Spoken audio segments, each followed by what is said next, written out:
We restarted like 12th and just couldn't get back up there in 2 laps. But yeah, I was hoping there was going to be no caution. Obviously, at the end of that one, I thought, the 88 was pretty fast. And he was coming, and he got to, oh, sorry guys. Okay. He got second, right, really close to when I got the lead, and I was looking forward to finishing that out with him and how that would have ended. But you take all those things and you learn from them, and figure out.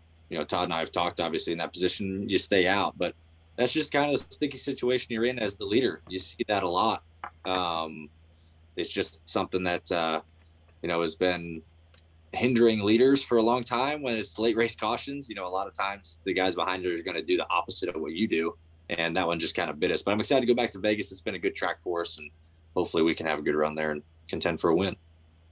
With Las Vegas being this weekend, the stats would suggest that you're pretty hit or miss there. Like whenever you're not running up front, you either have some bad luck catch up to you, and I can say I apologize for that. I made you rub this last year, so that pretty much after that went viral on Twitter. Pretty much everybody said that was the reason for some of your bad luck last season. But in all honesty, what do you think led to some of that bad luck that transpired a season ago?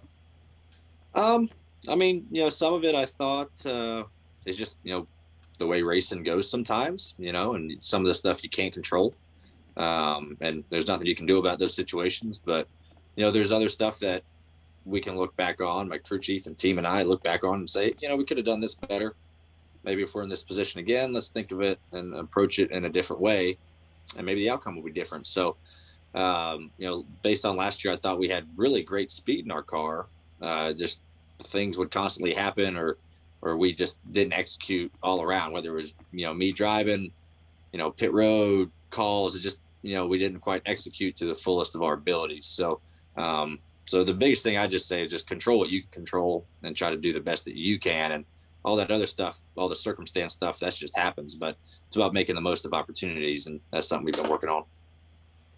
Absolutely. And now you've been sort of the third wheel to some teammate drama these first couple of weeks, with Logano and Keselowski having some sort of disagreement after Daytona. So I want to know, things are different now. I guess you guys probably aren't going into the shop having the same meetings face to face the way y'all used to. But from your perspective as sort of that third teammate, do you keep your distance when teammates are at odds like that or have a disagreement, or do you get involved or try to act as some sort of intermediary?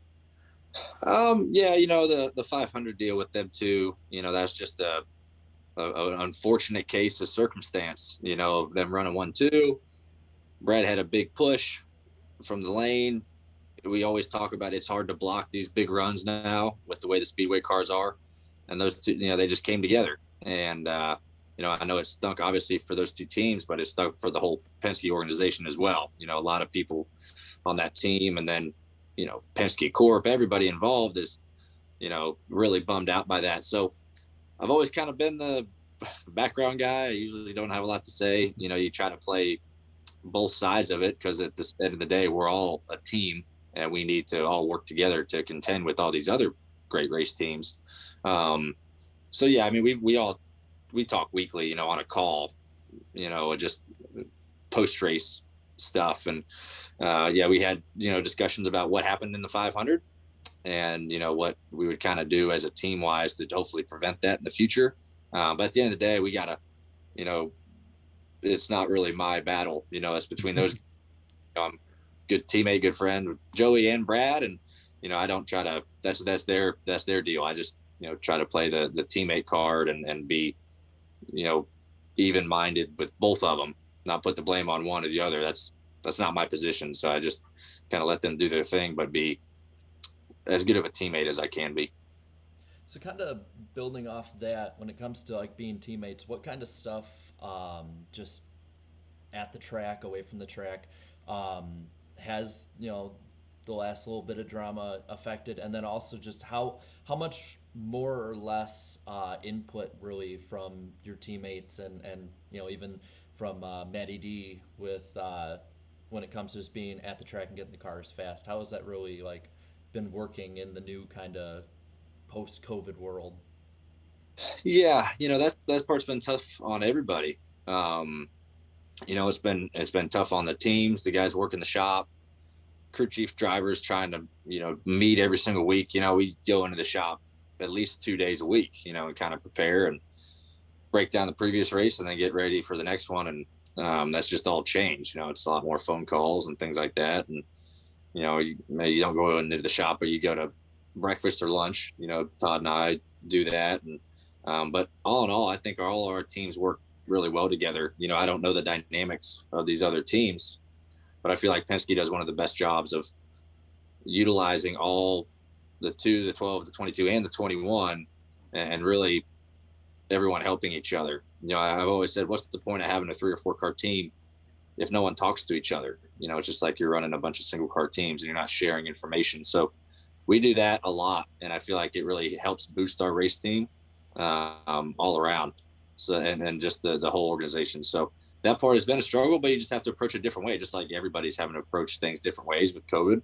And you figure it out. You figure out how to go about it, and we've kind of just tried to do the best we can on that side of it. Ryan, I'll have a little bit of fun here.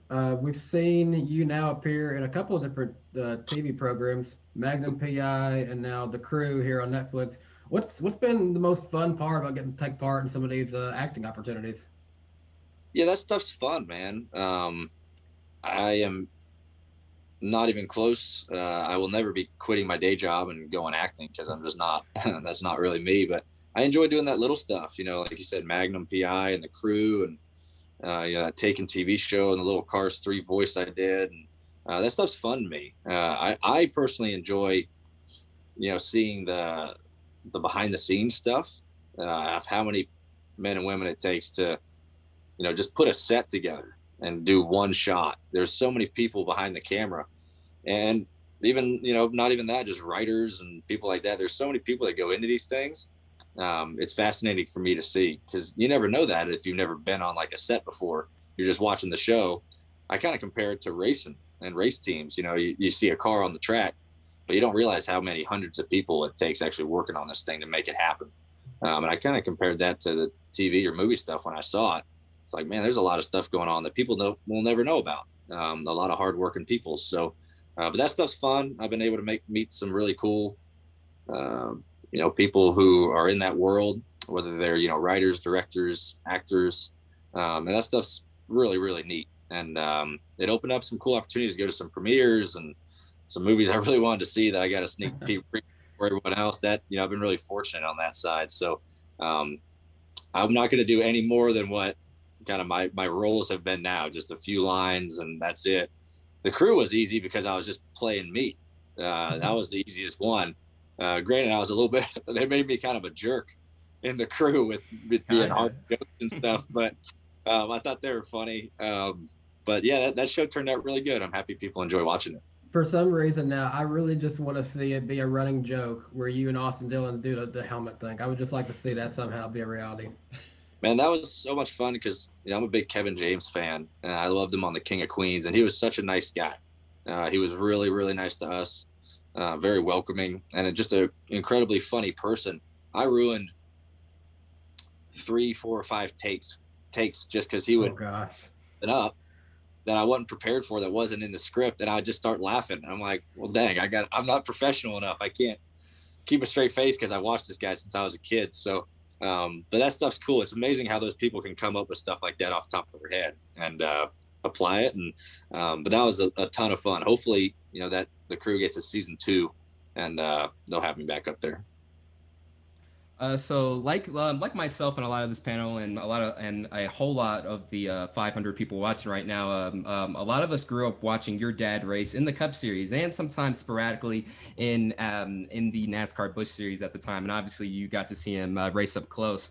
What was your favorite race watching him as a kid that you saw him compete in? Yeah, it was a lot of growing up at the track. I mean, ever since I was born, he was already racing, obviously. So a lot of memories from, his final years in the Outlaws before he went NASCAR racing. And then a lot of fun, growing up at the racetrack, being in the infield and getting to see the race shops at a really young age. That was really, really cool to be able to have all that, shown to you as a child. So, and one of my favorite racing memories of his was watching him grow up. I vaguely remember he won the 97 Knoxville Nationals, and I was 3 or 4 at the time. And I remember a tiny bit of that. And that was just really cool. Obviously that's, I'd say that's the Outlaws' biggest race, that and the King's Royal. But that one was great. And then I remember watching I think it was the 2012 Daytona 500 when the jet gyre blew up, and he was leading that thing, and they red flagged it. And I remember, just call the race. Just call the race. That's what I was thinking. So I was 2012. I was 18, 19 years old at the time, and I was down for Speed Weeks that whole week, and it got rained out, and they ran that race on Monday night, and I had to go back to school. I couldn't get off anymore. I had to go back, and I'm sitting there at the house, and track's on fire and everything like that. And they're waiting on the backstretch. Dad's leading the race, and all I remember was, man, this is gonna be really cool. Obviously, if he wins this race and they call it, but I will be so ticked off if they call it, and I was there all week, and I don't get to go to victory lane with Dad. I was so like, I was bittersweet about it, but that's something I vividly remember, just sitting there and screaming at the TV like, the track's ruined. There's dirt, the whole asphalt's burned up. But they went back racing, obviously. But those two memories are some of my favorites. And then obviously having him come to a lot of my races has been really special. That I grew up watching him race, and now he still races a little bit, but he is back trying to go to as many tracks as he can and watching me. Well, final question before we get to a couple fan questions. This year's obviously different than any other year. Fox keeps billing this as the best season ever. It's certainly unique. So with Bristol Dirt coming up and all the different road courses, I got to ask you, which of these new tracks or new versions of these tracks are you most looking forward to racing at this season? Yeah, there's a lot of new ones. From COTA, the Indy Road Course, the Dirt Race of Bristol, like you said, Nashville, Gus, having the first Cup race there.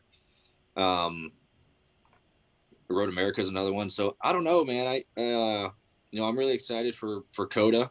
That's a really neat racetrack. Beautiful facility. I went there in like 2013 and was able to watch. They had the X Games there, and I was able to watch that, and that was really cool. Beautiful place. And the Bristol Dirt Race. I just don't know what to expect. I don't think anyone knows what to expect. Dirt at Bristol. They had dirt on Bristol for the sprint cars in like 2000, 2001. Yeah.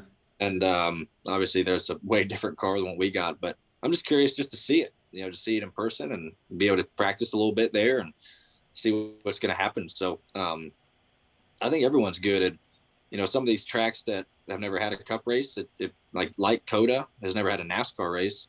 It's going to bring, maybe people haven't been to a NASCAR race before, and it's coming to their town and they can come watch it. So I think there's really cool venues and even better racetracks, and looking forward to getting to all of them. But I think COTA and the Dirt Race is going to be two that I'm really looking forward to.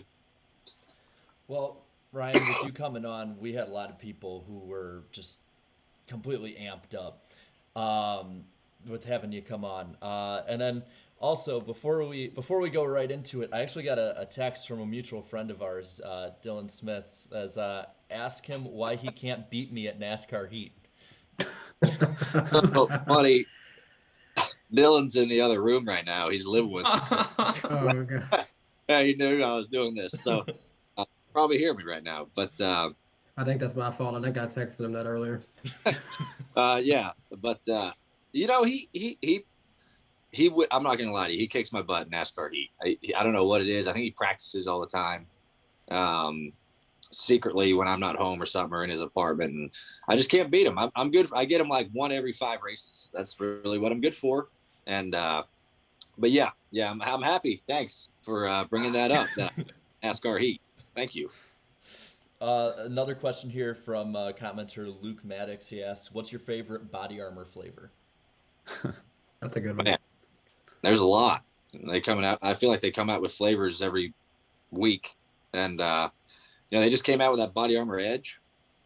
It's got a little bit of caffeine in it, and was still the same, kind of body armor flavor and thought. So that stuff's really good. That stuff just came out, and other than that, like the the blackout berry has always been one of my favorites. Yeah.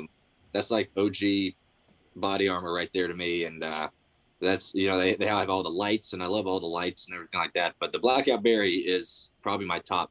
I would love to do a blackout berry car one of these years. I'm trying to convince them to do that because I think that car would look awesome under the lights at a night race. I like the strawberry banana and the car that went along with it too. Yeah. Oh yeah, we did the special paint scheme for Daytona. That was a really unique, wild looking car, and turned out pretty good. This next one is from Troy Crow, and we got this one a lot, but he was the one who got the most upvotes with it. He asks, as a longtime listener of Glass Case of Emotion, why did it have to end this year? Was it a NASCAR decision? Just it couldn't work? Like what ended up really kind of ending that one? A lot of people have been wanting to know that. I wouldn't lose all hope on it being over. And that's about all I can say about that right now. Nice. But Fair enough. Don't lose hope. There's you never know if a new episode will pop out here. So, and then Ryan, for the last question, I wore my Star Wars shirt tonight because I know you're a big Star Wars fan. Yep. I have a big fan of yours right here, who is also a Star Wars fan and wanted to ask you a question. So I'm going to hand it off to my brother really quick, Riley. Come on in. All right. Bring it on. New character alert. Guest appearance. Okay. Like it. Sit down in the chair right here. Oh my gosh. Oh, what's up? I like. You came all decked out. Oh yeah, like, you know it. All right, what you got? All right, so I know you're a very cultured man since you like Star Wars. So my question is, since you also like Clone Wars, do you think it would have turned out differently if Ahsoka was with Anakin during Revenge of the Sith? Or how do you think it would turn out? I think it could have turned out either way. I don't know. That's hard. That's hard looking back on that stuff, and being like, what if they did this? What if they did that? You can do that with a lot of movies, but man, I don't know. Like you saying, like, would he have not turned evil? Like that, yeah. Or that poses the question of what if Sidious would have also turned her? That's what I was gonna say. It could have went both ways. Either she would have been bad, or Anakin, I think, would have stayed good. Yeah. I think it could have gone away. I agree with that, yeah. All right. I love it. TV review. All right. Get your answer? I got my answer. All right. I didn't hear. We only have one feed, so you can try me all you want. If he'd love that. Oh yeah, I love it. I'm glad you got your question in. I had to put it in the chat really quick. I have no idea what they're talking about, so I'll give it the best I can. Darren, when you come to Nashville, we're gonna try to be cultured. We'll get some Hattie B's and we'll watch some Star Wars. Okay. As long as we have the Hattie B's, I'm good. I'm good with it. All right, Ryan. Well, dude, thank you for answering all of our questions tonight. Is there anything, like any announcements or anywhere you want people to find you, or anything to look out for in the coming weeks? Jeez, dang, alarm keeps going off. Sorry. Not a ton of announcements, really. Just we're racing at Las Vegas this weekend, so make sure you tune into that. And one quick note I wanted to say: your room's awesome, but the UFO you got. Oh yeah, yeah. You were the first guest to love the UFO. Yes. Looking at that thing the whole show, and I was like, "What is that?" And I was like, "It's a UFO." Okay, I got to give you a side story in this. This guy drives from Illinois to my house in Hendersonville, Tennessee, and is so proud of this thing because he just got it. He had to bring that thing all the way to my house just to show it to me. It doubles as like a speaker, right, Jarrett? Doesn't it play music? It's a Bluetooth. It has Bluetooth and everything. Yeah, I can't play it on the stream, or like the stream will get taken down for copyright. But yeah, like I'll be in my room blasting Johnny Cash or Zeppelin or something like from the UFO. Just as most UFOs probably would, yeah. Oh yeah. I had to point that out. I was like, "That's really cool." Oh, it's a magnet. Yeah, that's what makes it cool. Wow. Yeah. So if it doesn't touch it, at all at the bottom. If he turns that off, it's gonna be an intense crash, actually. Yeah. It will literally knock the entire stand down. But yeah, you're the first person who has pointed out the UFO in any way. Like even the chat forgets at times. They usually just notice the car in the background. Yeah. Mm-hmm. I noticed that too, but the spinning color changing UFO really caught my eye. It's on eBay, man. You should get one. It's really good, Okay. and the speaker is really, really good. Okay, that'll be a good. Yeah. Talk about the UFOs. How about So- this? At some point, if you get the UFO, come back on, and we'll have like both of our UFOs in the foreground, and like that could be the follow up. What's going to happen is if we see a new episode of Glass Case of Motion, it's probably going to be there. Yeah, new thing, new feature. On the UFO and the podcast. There you go. Well, we know you're a busy guy, and we also know that you probably want to go and beat Dylan at some NASCAR heat right now. Yeah. So, I mean, thank you for being on, man. It was a really fun show with you. Appreciate you guys. Hey, thanks. Thank you guys for what you do. Yep. It's really Appreciate it, man. Thank you, man. Good luck in you. Las Vegas. Yeah, good Thank luck you. this weekend, man. Later, man. Later. Oh, So that was cool. And that Wait a was minute. Ryan One Blaney. of your guests, I like That how was you a fun episode. That was 2.5 years in the making, and we finally had it. hey, my brother can't hear us. He's new to the podcast. Ryan's gone. Yeah. Tell him he can go home. Come on in. Yeah, you. So yeah, this is Riley. Many of you might know him as the guy who jumped on with me during a post-race live stream after the slide job finish. But Oh, yeah.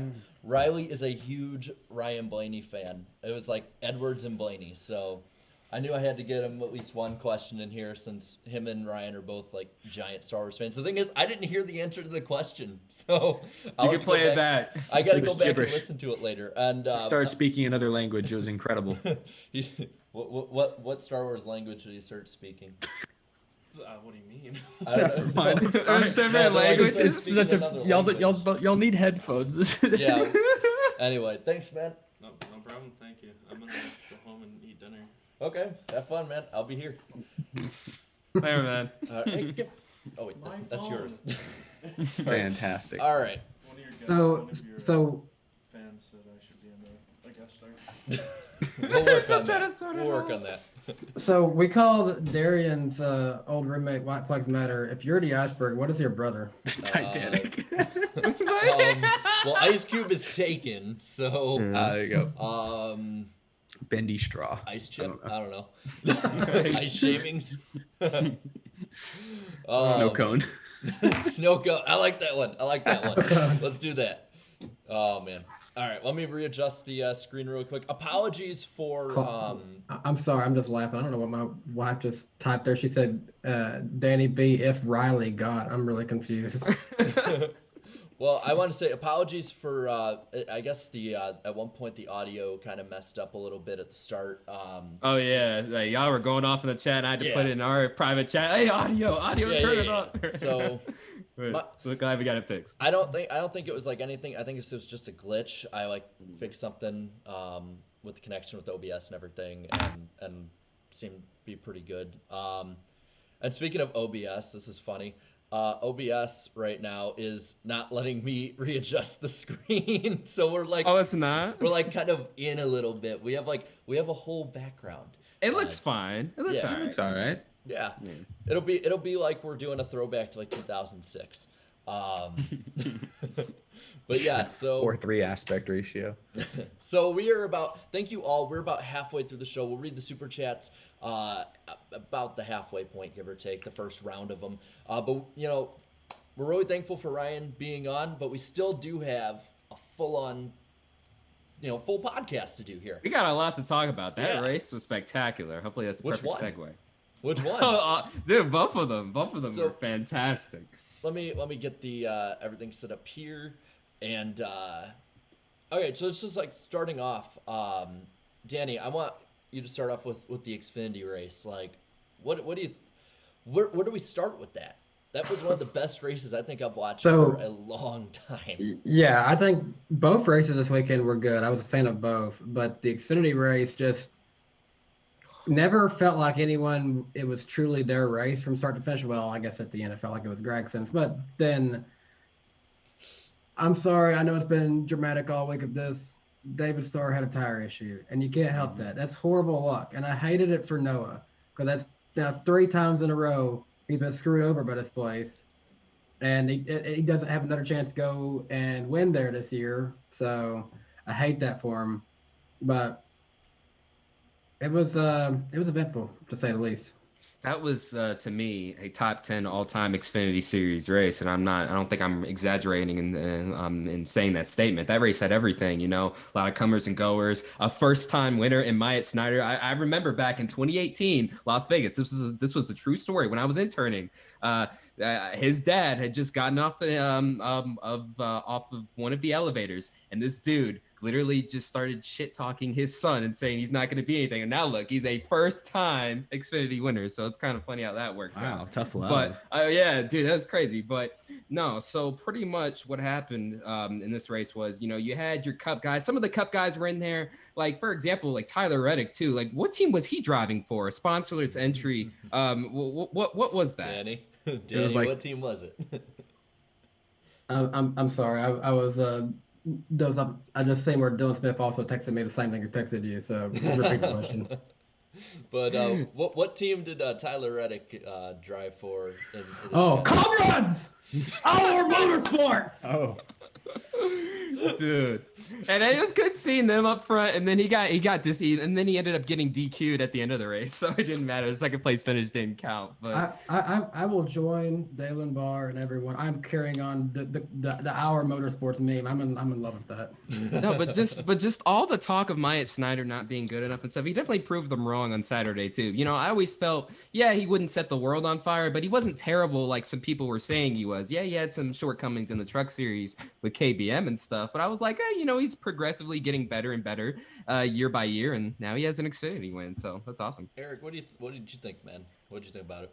yeah. I honestly, it's all kind of a blur minus the finish, of course, which has been replayed a billion times and talked about and debated a billion times over the last few days. But overall, yeah, like Danny said, it was an eventful race. I don't know that I would go with like all-time great race. It was certainly dramatic. There was certainly more than enough drama to go around. And what I thought was interesting this weekend, we'll talk about the Cup race more in a second because I want to talk about the finish of the Xfinity race. But it was the same track, same series, or not same series, but same sport, but two very different looking races. I mean, at the end of the day, both races ended up with guys riding the top, but the cars drive so differently, and yet we're both able to produce entertaining racing. I think that just speaks to how great Homestead is, that you can take two completely different rules packages same weekend and have two very, very good but very different races at the same track. Like, I think that if a bunch of people were hitting the low-hanging fruit and saying, oh, Homestead's the best mile and a half in this series, it's like, yes, with Chicagoland gone, we for sure know that at this point. There was maybe a debate there before, and it's one of those things I wish we could freeze this version of Homestead and preserve it for years to come, because naturally track's going to change, surface is going to wear out, and eventually it will not become as good as it is now, and things will have to be done to it, and that's a shame. But I will speak to this. I remember a couple of years ago, I don't want to name drop the reporter, but I was talking to a pretty high profile reporter at Homestead during the 2019 finale, and he was talking to me about how there's real murmurs and questions about Homestead's future since it was losing the championship spot on the schedule. Like, is Homestead, it's that's expensive land there near the beach in Miami, like, is this track going to be around for much longer? And I would hope, after the great racing we saw this weekend and maybe some rejuvenated support for that track, I would hope that even if it's not the finale, Homestead is around to stay for a while, because while there are plenty of mile and a halves that we could do without, Homestead is not one of them. Homestead should stick around. I agree. I will go to the extra distance though. And I will buck the trend. Everyone says that I am being horribly negative with this season. I did think that it was one of the I think it was in the top 5 of Xfinity races I've watched since I started watching in 2005. Like, that racing was amazing. And the thing is, I liked everything for the most part that happened. I know NASCAR, I guess you could critique, was a little gun shy on the Allmendinger caution, but I think that's forgivable 100%. I don't think that's something that in any way would make or break anything. But what I liked about it is that everything that happened in it was pretty much organically, came in. It wasn't Star just, throwing away his race on purpose to make drama that, like some BS or anything like that. There wasn't any, debris cautions that could be questionable. There was nothing that really was questionable at all. And that's what I liked about it. And what did help is that the questions, or not the questions, the cautions. I see questions in the chat. The cautions that did happen, they were like perfectly timed in every run. Like I agree. with the stages. Like it was like I think 13 or like between 8 and 13 to go with each stage. There was a caution that would perfectly mesh the tire strategies to make the best possible racing. I mean, so that's I think that's something that a lot of people should probably remember about a lot of great, races or all-time greats if they put them there is like you do have to have a little bit of luck with the way that the cautions fly with it. But man, I was at the edge of my seat that whole race, and 10 out of 10, 100%, whatever we want to rate it, A plus plus extra credit, put that in there too. Double thumbs up. Double thumbs up, yes. More of that racing, please, NASCAR. And then some of the post-race stuff with Eric afterwards. That was fun to watch. Eric runs down. Eric runs down a little bit of the rabbit hole. Sure. Well, before I transition, I do want to mention one thing you talked about there, Jared, was the tire strategy, and I think that's something NASCAR could explore for the Cup Series. The fact that sets of tires are so limited in trucks and Xfinity, it really plays a role in strategy. Do we take our set now or wait later? Play the game.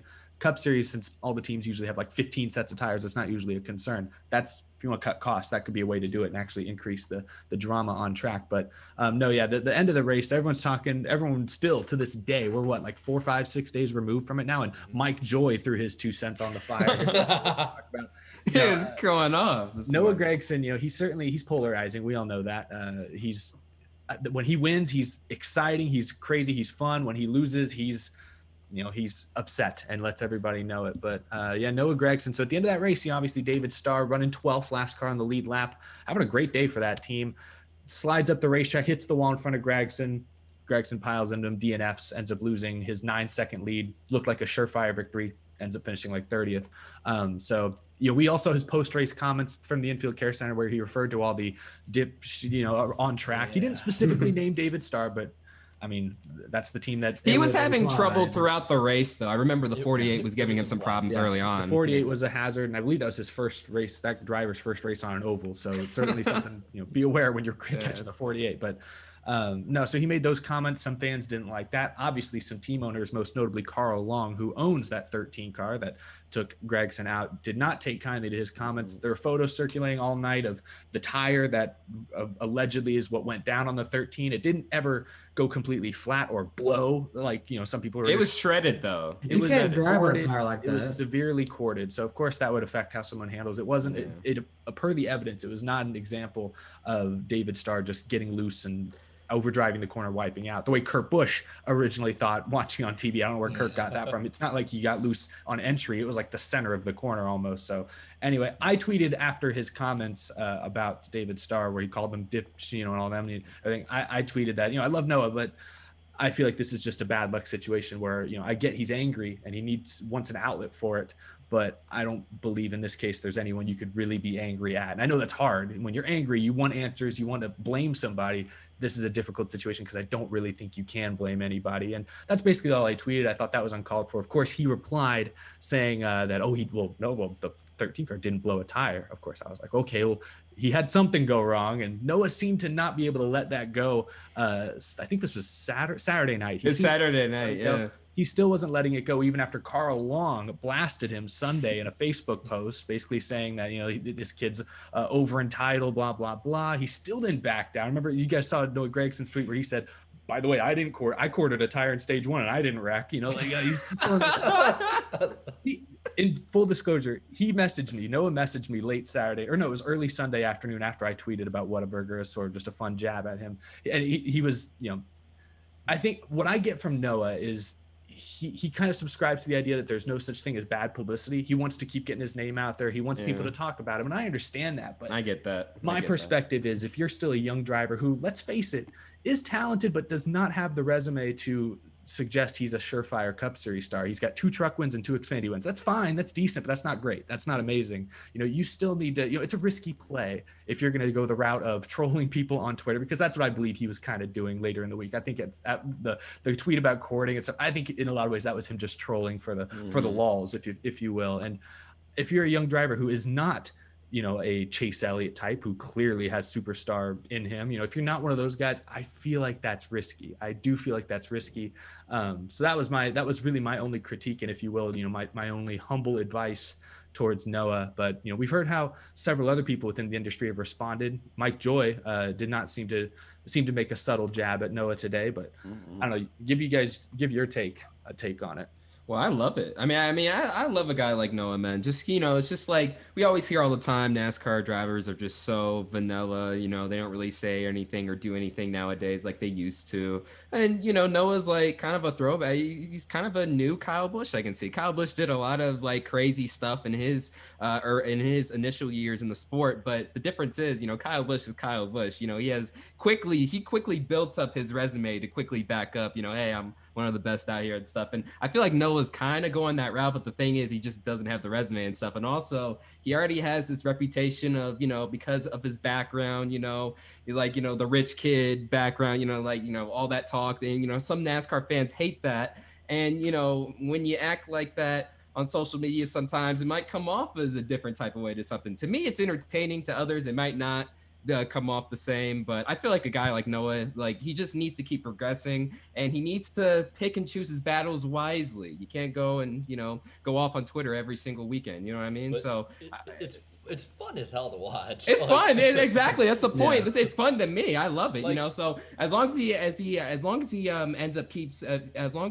he keeps progressing, he'll be all right. So that's something I want to clarify, because I made a video and I got a little bit of flack, and I can understand why. But just saying, he's really entertaining. I mean, no matter what way, whether you agree with what he did or disagree with what he did, it's entertaining. Now, personally, I disagree with the stuff with Star and how he handled it on social media, but you can't lie. It was fun to watch, and whether you're watching it just like going, yeah, get him, Noah, or you're like, I'm sick of him, or if you're one of those people like me who's just like, chaos, beautiful chaos. I love it. It brings emotion out in fans, and that's something that a lot of drivers can't do anymore. So I loved it. Even if I didn't agree with it. Yeah, and also, go ahead, Danny. I don't like subscribing to the idea that because a guy might seem like, for lack of a better term, a hothead a little bit, that no one's allowed to like him. No one's allowed to talk good about him. I don't subscribe to that idea. I've seen a lot of people this week, especially, seeming to talk like that and act like that, and I don't like that. If you don't like the guy, that's fine. I can't stop you from doing that. But to criticize someone else for speaking good about someone, I don't agree with that either. It's about as silly as politics, which we're not going to get into. Nope. But it's on the same level, in my opinion, of acting like that, acting like, oh, you talk good about Noah Gragson. No, that idea, not in here, not in my house, no sir. No, I don't agree with yeah, that. I've seen some people they'll like label fans for liking Noah for some reason. I've seen this on Twitter. I don't know why Noah's I attracted like to Noah. I think Noah's wrong. Yeah, I do too. I like him. Yeah. Well, I mean, even when I was the most diehard Dale Jr. fan, there'd be times I disagree with him, and it's it doesn't mean I'm not a Junior fan. It's just I don't agree with him on an issue. I think that's the big.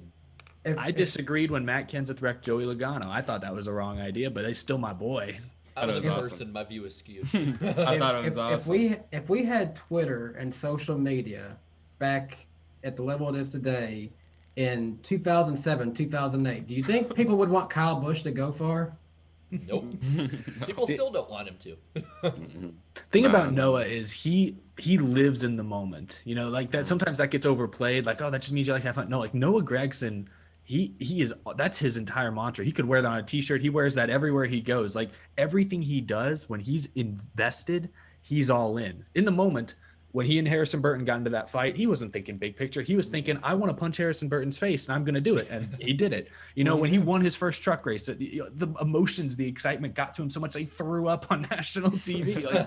Dude, it's just, he can't help himself. I feel like he's just all in. And so when something goes wrong, especially, we can't just skim past this. The way he lost that race, it wasn't his fault. And it was about as devastating a way as you can lose a race. To have a 9-second lead all week long, talking about how important this track is to you, how much you want to win, to have the race in the bag and to have it go up in smoke like that, really by no one's specific fault, just bad luck. That's racing. I get him being extremely frustrated and emotional, and I don't want to silence a driver's, I don't want to make drivers feel like they can't be emotional and they can't explain themselves or vent or anything like that. I just think, Gragson lives in the moment, but when we're still talking about him tweeting days later, at that point the moment has passed. At that point, I think maybe where he's at in his career, it's not the best career move to keep harping on something this controversial. Well, I want to also go ahead. I mean, we can close.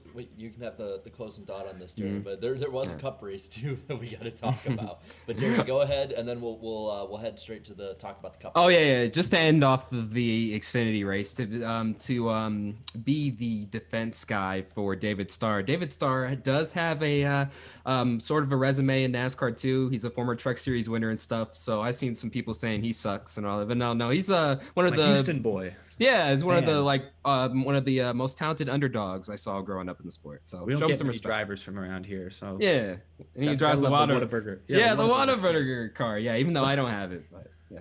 They are working on bringing Whataburger like 6 locations in Nashville, and I'm so excited for whenever they show up. That's need to bring one to Vegas. Pretty Get that patty melt. Well, I used to have friends in high school that would pay each other in patty melts. They'd walk into class and be like, "Yo, I owe you 3 patty melts for that ride last night." That kind of thing. Well, before we eat, before we go to Whataburger, before whatever we do, before Whataburger moves into our towns, we gotta still talk about the Cup race. And Eric, Mr. Whataburger here, what were your thoughts on the Cup race this past weekend? I gotta change gears here real quick. I thought it was a very entertaining race. It had moments. The big thing that said, apart from the Xfinity race, as you mentioned this, Jarrett, the Xfinity race seemed like the cautions came out at the perfect time to break up the action, to create interesting strategic drama. The Cup race had a couple moments that went on pretty long. The field was really spread out. I think early in stage 3, there was a point where third place was 10 seconds back. And, obviously by the end of the race, it was the field was very spread out as well. You had Reddick flying through the field, but other than that, that was about it. But overall, I thought it was an entertaining race. This was, everyone came into this race, I think, thinking that this will set the baseline. Daytona Super Speedway, then road course, those are kind of specialty tracks. Here's a basic intermediate oval. We'll find out which teams are firing off good to start this year and which ones aren't. And after watching this race with how much the leaderboard shuffled and changed, the surprises we saw at the front and at the back, I don't have any idea which teams are actually good versus bad right now. You had a couple Gibbs cars that were good. You had a couple Gibbs cars that were bad. You had the Penske cars great in the day, terrible at night. Hendrick cars, Chase was running, outside the top 10, but William Byron went on to win the race. It's hard for me to say after watching that race who's really in a good spot right now. And I haven't felt that way watching a 1.5 mile race in a long, long time. There really was no dominant car until the final maybe half stage when Byron really seemed to have what it took and Reddick clearly didn't have time to get to him. Watching this race really brought back a lot of feelings when I used to watch NASCAR back in the early 2000s, to be honest with you. This race, in this era in particular, I guess we could say, usually we know who's going to be up front, okay, the Gibbs cars, the Penske cars, those guys and stuff. And while that was the case in the beginning, it quickly turned around. At one point, top 10 was a crazy top 10 running order, Yeah, William Byron was leading, went on to win it, to score a second career Cup Series win. But at one point, Ryan dominance. Yeah, like Buescher, he won a stage, and it wasn't a lucky stage win too. He earned that one too, to the line at the end of that one. And then Ryan Preece is running in the top 10, Michael McDowell in the top 10. I checked the points. Ryan Preece is actually 12th in the standings at the moment, so he needs to find some full-time funding. And I think he could give them a run for their money to make the playoffs, perhaps. I don't know. And then Stenhouse was running inside the top 5 in the beginning. I'm like, what is this? This is crazy. So, and I was telling my mom afterwards, I was like, yeah, this was like watching NASCAR when I was little, like back in those days, you had no idea who was going to really win the 1.5 miles per se, Sure, you had dominant stretches here and there, but it was nothing like too long like we've had in the past few years where it's okay, these guys are going to win, there's these a big guys are going to three every year, or a big 2 last year. Yeah, there's not enough Harvick parity. Hamlin's going to win, but not this week. I know we're only 3 races in, but I'm really curious to see if the parity has officially changed in NASCAR, if it's back to the way it used to be back in the early 2000s. We'll see. I don't know, because it was interesting. I felt like at the beginning of last year, we were seeing some different things. We were seeing guys like Bowman finding early success, but then the pandemic happened and that success kind of went away when they went to not having practice or anything. Their cars didn't have enough R&D behind them to keep them up to speed the same way as they were. But this year we're seeing, some different things. And maybe with us hopefully not having taken another break this year, we might keep seeing some competitiveness out of guys we don't usually expect. And some guys who have really surprised me. Chris Buescher for the first thing, I was very blown away this weekend. And I'm curious if it was just more like they had to set up for the daytime, not the nighttime. It might have been something like that. But even Ryan Newman still was in the top 10, got a top 10. But to my surprise, Michael McDowell has got a top 10 in every race we've had this season. He's fourth in the standings, y'all. He's fourth. Yeah. I mean, Chris Buescher led 54 laps on Sunday. So if that tells you all you need to know about how much parity there was this weekend. Yeah. Now I got to – oh, good. Oh, and the thing that I really – liked about it is every run, unlike the Xfinity series, it didn't have as many cautions coming out, but every run there was like a moment where you knew there goes the short run cars are flying to the back, now the long run cars are coming up through the pack, but it didn't last for the most part long enough. It didn't last long enough to really spread everything out too bad until the end. And before we talk, because I know we're going to talk about Reddick and that drive up to the front, that was amazing to watch. But 10 more laps had been a different story. Yes, but 5 more laps, honestly. Yeah. But I want to bring this up because I notice a lot of people are sort of brushing this off the same way that they did when William Byron won Daytona last year. When William Byron won the race at Daytona, myself included with this, we all were focused on Jimmy Johnson missing the playoffs. And it's like, oh, that's nice and all that William Byron won, but Jimmy missed the show, With this one, everyone's talking about how, yeah, it's awesome he got that win, but Tyler Reddick would have had him, But it's like, he didn't get him. As cool as it was, and as much as I agree with that sentiment that he would have caught him, he was ungodly, had an ungodly amount of speed at the end of that race. But he didn't get him. Byron, in my opinion, ran his best Cup Series race he has ever run. And I think that deserves to be pointed out because he absolutely whipped him at the end. I mean, it wasn't even fair until Reddick came up through there, but they played it perfectly. And the crew, I will admit, the crew struggled, and that needs to be addressed. Luckily, they were able to overcome it this time. But I think moving forward, they need to address the pit crew problems. But when it comes to I think it's Rudy Fugle, right? Is his yep. Him Yep. and Rudy, Byron and Fugle were really good in trucks. So they essentially deserved that championship that year. Didn't get it due to the unfortunate way of the way the system works. But at the time, but those two are I'm not gonna say. I guess after that Daytona race, I felt like I still wanted to see more out of Byron. That one made a statement to me. I think that's not going to be Byron's only win this season, but I could be wrong. I've seen a lot of people comparing that win to Bowman's win at Auto Club about the same exact time last year, that it looked like a very convincing win, but then you didn't really see anything else. But I guess it doesn't matter. He still finished 6th in the standings last year. So it just got to wait and see on Byron, really.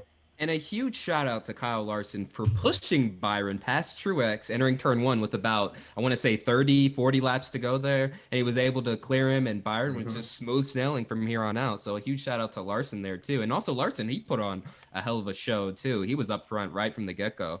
Just didn't have enough to win the race. But also, Tyler Reddick, his car, Tyler Reddick, I figured he wasn't gonna do as good just with the where he was starting and stuff, and also the transition period. I wasn't sure if we would have enough of a night race towards the end for his car to really show up, but luckily we did, and he freaking all the way from 36th, 37th to P2. Amazing performance. And I also want to give a shout out to Kurt Busch, who was running 4th, I think, until he had to pit with a loose wheel. He drove back in those final 30 or 40 laps to finish 8th. So shout out to Kurt Busch as well. I didn't know how that happened, but it sure happened. Mm-hmm. And also one final. Sorry, go. I just and it's a small thing. I just love when they can get it right to where the tire fall off really plays that effect. I mean, back when Rockingham used to race. That was a big thing there. You'd have to pit after a 10-lap run or you'd be at a disadvantage. And that's the thing. That's how it was at Chicagoland. It's how it is at Atlanta. Darlington has gotten back to being more like that, and I'm glad that, for all the faults that all of us have expressed with this package, with it being at Homestead, it was able to overcome those, and I'm really hoping that Vegas can do that too. But go ahead, Darian. I think one of the biggest stories too, we have to see how Penske and the Gibbs Toyotas rebound because, obviously they were dominating the first part of the race. And then outside of Truex and for some moments, Logano in the beginning, those two teams, they were way, way off the pace towards the end there. Kyle Busch sneaked out of top 10. Hamlin come in 11th. But at the beginning of that race, Kyle Busch did not look like it was going to be a good day. And there was a lot of questions with how Bubba Wallace and that team would do. They ran exactly the way I thought they would. So I feel like, okay, you can build off of that, use the baseline, and then hopefully you get in on points. But a win, I don't know. I don't think so. For Wallace, it was unfortunately the placing matched the car number. Yeah. Yeah. And then, okay, we got to talk about him. Tyler Reddick at the end of that race. Eric, I mean, what did you think about his, just coming like a bat out of hell at the end? I mean, it was impressive. I was listening to his in-car the final laps, and obviously he was silent, just passing guys left and right. Then the moment he crossed the checkered flag, it was, a year ago it was, oh, thanks guys, no, keep going. This year it was, oh, fuck, damn it, Jelly, because he thought he should have won that race. He was angry little man. I mean, I was shocked. I was, I had to kind of do this type, and I'm like, oh gosh, Tyler. He wanted to give us some free chicken tenders. Yeah, he wanted, no, that was it. But croissants. And of course. Can't forget about those. It was a good looking car. I like that Cheddar's car. Yeah, it was good. It was nice looking. Yeah. We gotta get a Cheddar sponsorship one day, guys.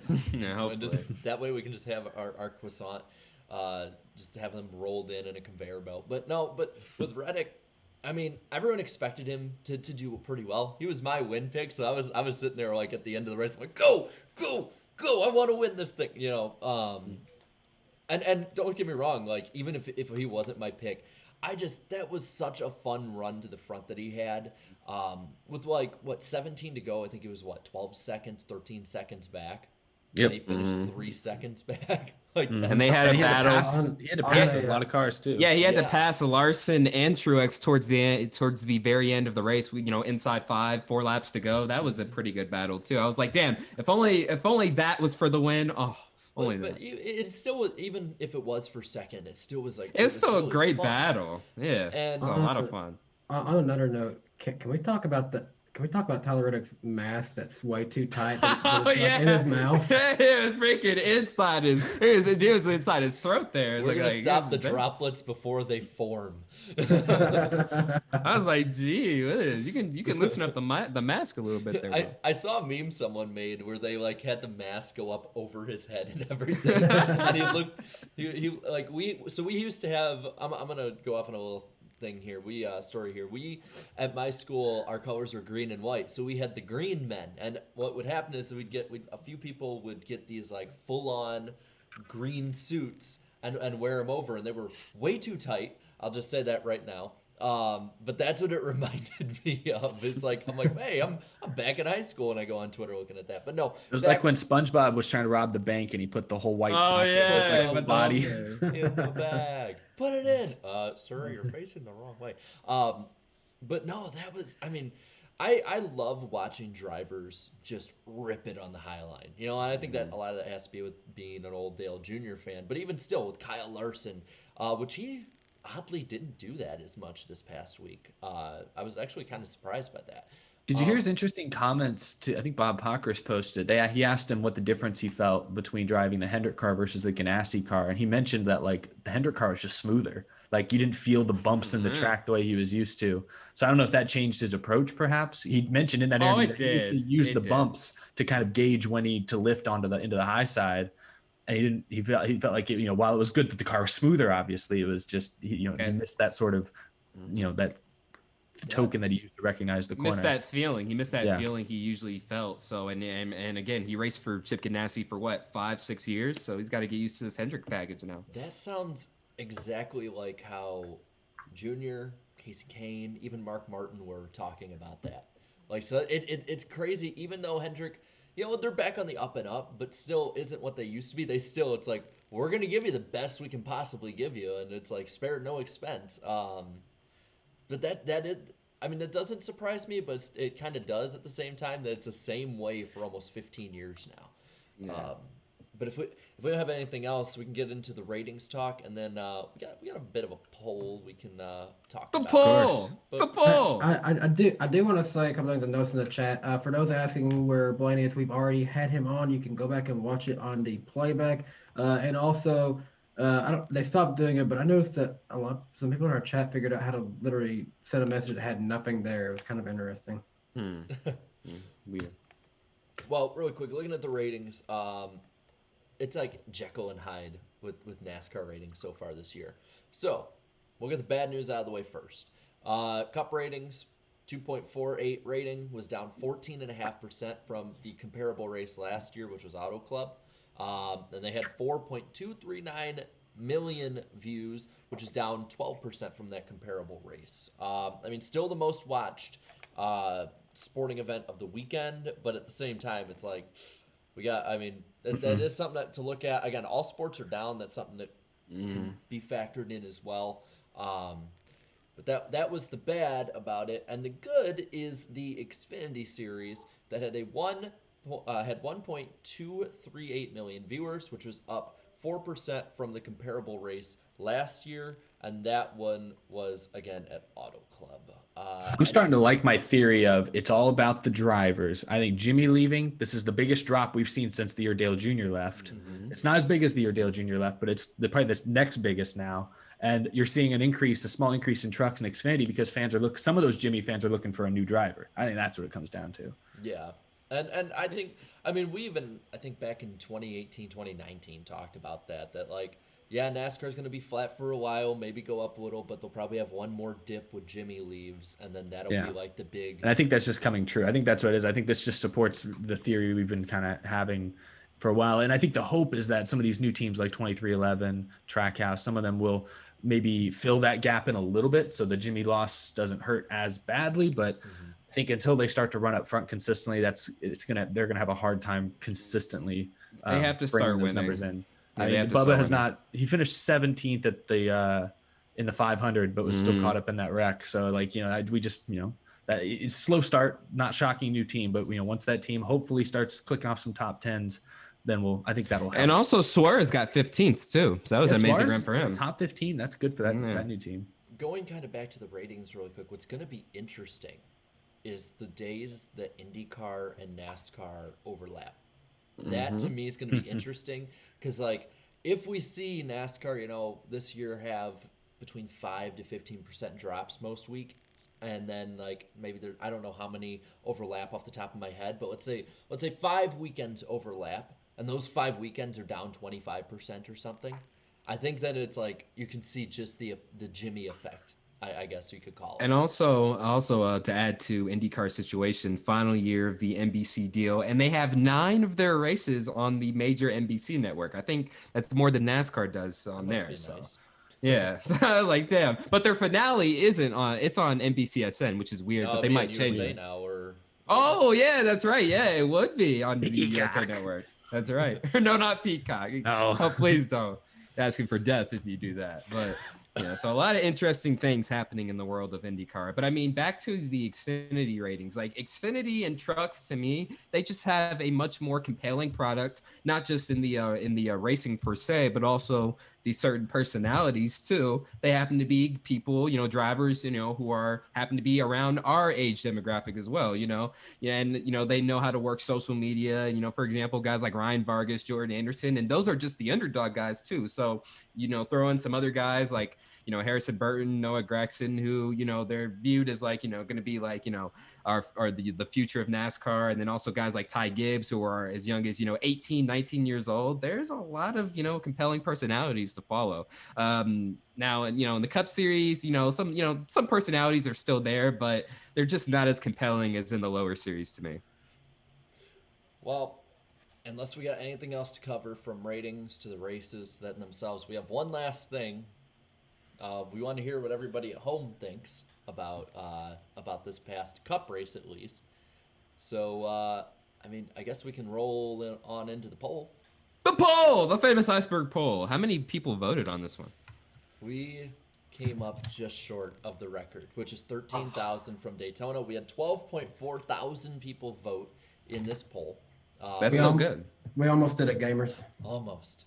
Almost. So 23% of you thought that this was a great race. 53% of you thought it was a good race. 18% thought it was average. 4% thought it was below average, and 2% of you thought this was a bad race. So the net positive, 76%. Net negative is 6%. Now let me scroll on over to the statistics from the other polls, and I'm looking here. So second most voted on poll ever. So that's a positive. Nice. As for the net positive, this is the 33rd most popular race of the 72 that have been polled, and this is tied in net positivity with both Daytona road course races. To put it in perspective, Ooh. That's not bad. Yikes. the net negativity. I'd say that's bad. Didn't everybody hate the first Daytona road course race? I thought it was a super They thought it was impressive okay. Yes. I thought they thought it was okay. I thought. Right? Now I'll add to a little bit here too with this. It is 43rd on the most disliked, with a 6% dislike vote, and that ties with the 2021 Clash, the 2020 Bristol Night Race, the 2020 Fall Martinsville Race, last year's Daytona 500, last year's Spring Vegas Race, Gosh. last year's Auto Club race, and Jesus Christ. a few others. Yeah, A few others. a few others, just to name a few. But to put it Are in those all perspective- the tracks Camping World sponsoring? maybe? But the important one to look at is compared to the other Homestead races. It is the most popular race amongst our base by 8% over last year's Homestead race, which had 68% positivity, and then the finale of 2019, which had 24% net positivity. To put it in perspective, still not the greatest. Could be better, but you know. Anyway, we got a few comments. For I've people. seen them. I've seen a few of them already. Blue Cup got the top comment, and he put Reddick. Everyone could have got free. Everyone croissants. Reddick chicken fingers. Everyone. My disappointment is immeasurable, and my day is ruined. Spencer 5478 says, "No, you can't just get 3 top 10 finishes with front row motorsports equipment." McDowell, haha, cargo brr. I love I love memes like that one. Yeah. The comments. Let's see what else we got. X Odin says, "Did we just witness the revival of Roush?" I'm gonna let a few more races get into it. We'll see after 9 races. Doesn't front row kind of still have like a deal with Roush where they kind of work on cars together? Well, I mean, they're both outside. They're both in the Ford camp, so I would assume they work together to an extent. But I'm not sure the extent of the deal. But I'm sure they work together, though. Hey, do you guys see a certain racetrack who's watching along in the chat there? Oh yeah, Pocono Raceway. I saw. Yeah, that's right. Oh, and Hi, there Pocono. again. Pocono says, "Thought it was a great race this past weekend. Excited for Vegas coming up." Same. Yeah. Let's see what else we got in here really quick. I'm trying to get new people in on this one. Sniperman 300X says, "Nobody, literally nobody, blank, the 2% who said the race was bad." Let's see what else we got here. Mystical Hobo 1018. I love that name. It says, "As a DeBurrito fan, I'm scared." Oh yeah, Chastain put through him all the way to the Yeah, infield. that was nuts. He apologized to him afterwards, though. Chastain did. So I feel so bad for the Benedetto this year because Claudia pointed something out to me today. Jamie McMurray has more points than Matt Benedetto in the 3 races in. Oh, that's so Jeez. terrible. That's By the so way- bad. By the way, did we lose Eric? Yeah, it looks like we did. I don't know where he's at. He seems to have turned into a name. Yeah. That's all. Well, we'll go through a few more comments. Hopefully, he can pop back in here. If not, he'll Come jump back. in. Come back. Let's see. Let's scroll down a little bit here. Ant Borb says, "Finally, no overtime." And Luke Wingard says, "Good race. Slightly disappointing finish, but racing for second was good." Yep. Jonas Stuff says, boring race overall, but what can you expect in the 550 horsepower package?" See, I thought this was actually kind of against. Oh, he's in the dock. There he in the is. dock. He's in the dog. No. Eric in the dock. Every time I turn my camera back on, I lose. Oh, no, wrong button. I gotta lose my. There we go. Now we're There back. you go. Well, that's perfect. Just in time. I'm gonna go down here and let's guess. I'll give you who did the who did the comment. Last comment from Mrs. I need to say this correctly. Bull sack. What do you think? It's a the profile picture is there's like 3 Michael. I think of the Roots freaking Mr. Krabs line. Oh, she's married. Well, it's Michael Roots. I think as a woman. So what would you gauge that one off of? Oh God. I'm going to be I'm gonna say surprised. neutral. Positive. I'm gonna say Positive. positive. Positive. Yeah, positive. I'll go neutral. Excuse me, what was that? Not even 5 minutes into the race and I was already falling asleep. Horrible race. I want to talk to your manager. I want to talk to your manager now. Well, I guess Hey. this is a Karen. I didn't realize this was gonna be a NASCAR Karen. Dang it. And the one above that was actually in the running for last comment is old Michael Roots and just says boring race. So they never stood a chance of positivity. That's never a positive comment with the first comment. I wanted to go with the You gotta come positive get thing. your boys. It's always Roots. It's always his fans, man. I Every see time. Dragon in the chat pointed out that's one of Roots' parody characters. I knew it. Yeah, Okay. it's always That his makes parody sense. characters, his all the time. All right, we got one more short segment here before we roll in some other stuff really quick. We got the mailbag question. So thank you everybody who voted in the poll. Make sure you vote this coming week. I'll be putting it up as soon as the checkered flag flies. But the mailbag question from this week, I'll read it off here. My question is, what was it like for you guys, Danny, Jarrett, Darian, and Eric, when your favorite driver retired from NASCAR? Because I'm going through that for the first time this season. Jimmy Johnson was my favorite driver from when I started following the sport at the end of 2004. Chase Elliott is my new favorite driver. Hope you guys are doing well. From John Edward Kruger. Darian, you want to lead us off with that one? Oh, it was awful. It was like I remember 2017 as a whole, that whole season. Like as soon as he announced it, like he was already struggling to begin with, and I'm like, okay, hopefully he could still make the chase. I was so naive back then. And then he announces like, oh, I'm retiring and all this, and I'm like, oh no, like I've been watching him since first grade, 2004. The 2004 500 was the first year. That was the first ever race I watched flag to flag. I saw it all. Waltrip's flip, him passing Stewart with 18 to go. So I've been rooting with him ever since. And then all of a sudden, like fast forward to my college years, and now he's gone and stuff. And I'm like, holy crap! Like, and I was kind of thinking for a second, like, do I even still watch NASCAR? And then I'm like, yeah, no, I'm still watch because I love racing. I love racing and stuff. He just got me into racing and stuff too. So I always say 2004 to 2017, I was a Dale Jr. fan. And then 2018 to now, I'm a NASCAR / motorsports fan, I guess you could say now. So me personally, there's never going to be another favorite driver quite like him. So I don't even try to find a new driver. I just like the sport as a whole, and I just watch that. So that's the way I watch racing today.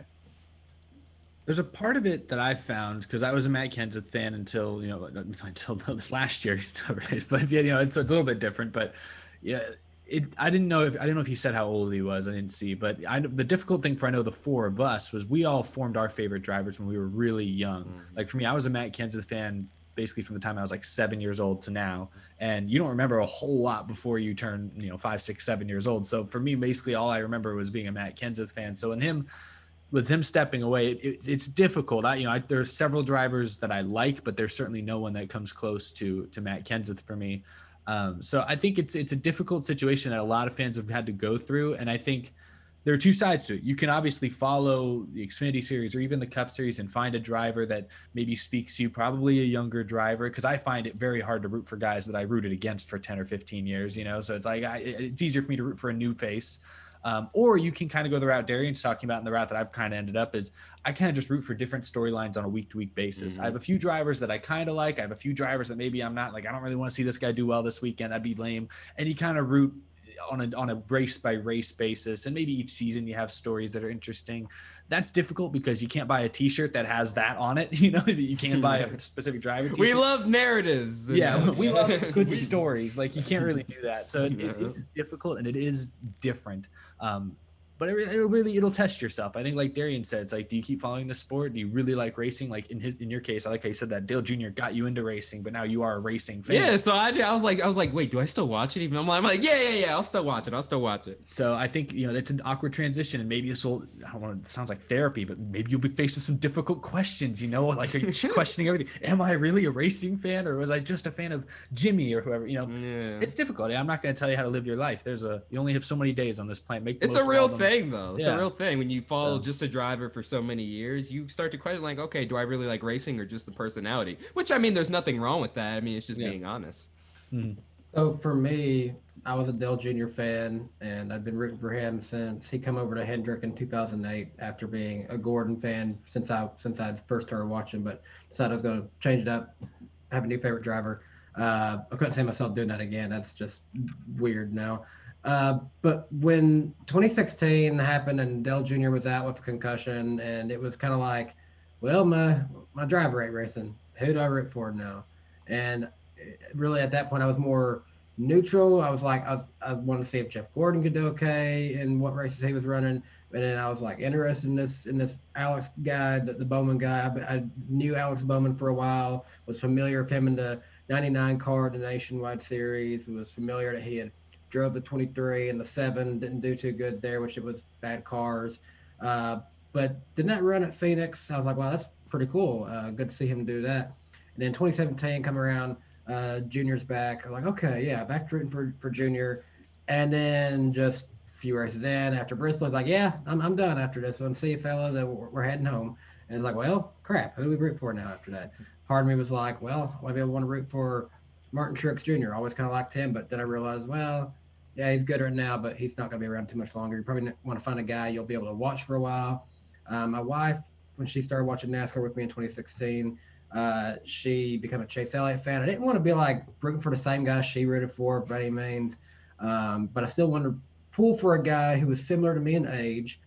And so I thought to myself, well, if there's anyone that should get that 88 car after Junior's done it, should be Bowman. I felt like he earned it. And then when he got announced for it, I was happy, and I was even happier seeing him win in a 42 car in Xfinity Series. I felt like, okay, this guy can actually be a winner. He can actually be a good guy to pull for, and been pulling for him ever since. And now pulling for him, as you can see, now he's in the 48. So for me, and this is what I love about these questions. All of us have like way different ways we look at it. For me as a Junior fan, that's the thing. Like the 3 of the 4 of us were Junior fans, and all of us were fans of 2000 rookies. But as a Junior fan, it was tough, man, because like I found myself, I'd started a job in 2016. Yeah, 2016, and then Junior got hurt. I still watch every week, but I for so long been watching to see how Junior did that it was like there was something missing. Like, and there's no way around it. There's times on Sundays where I'll be watching and I'll just be like, man, I wish Junior was out there. Like, that's probably never gonna go away for anyone who watches someone, unless you're like Eric and you had to suffer through Matt Kenseth's 2020. Then you're probably happy that he's like done, like stay gone. Hey, just come back for the Slinger SRX race and I'm happy. Like, let that be your big blowout. Like, go for it.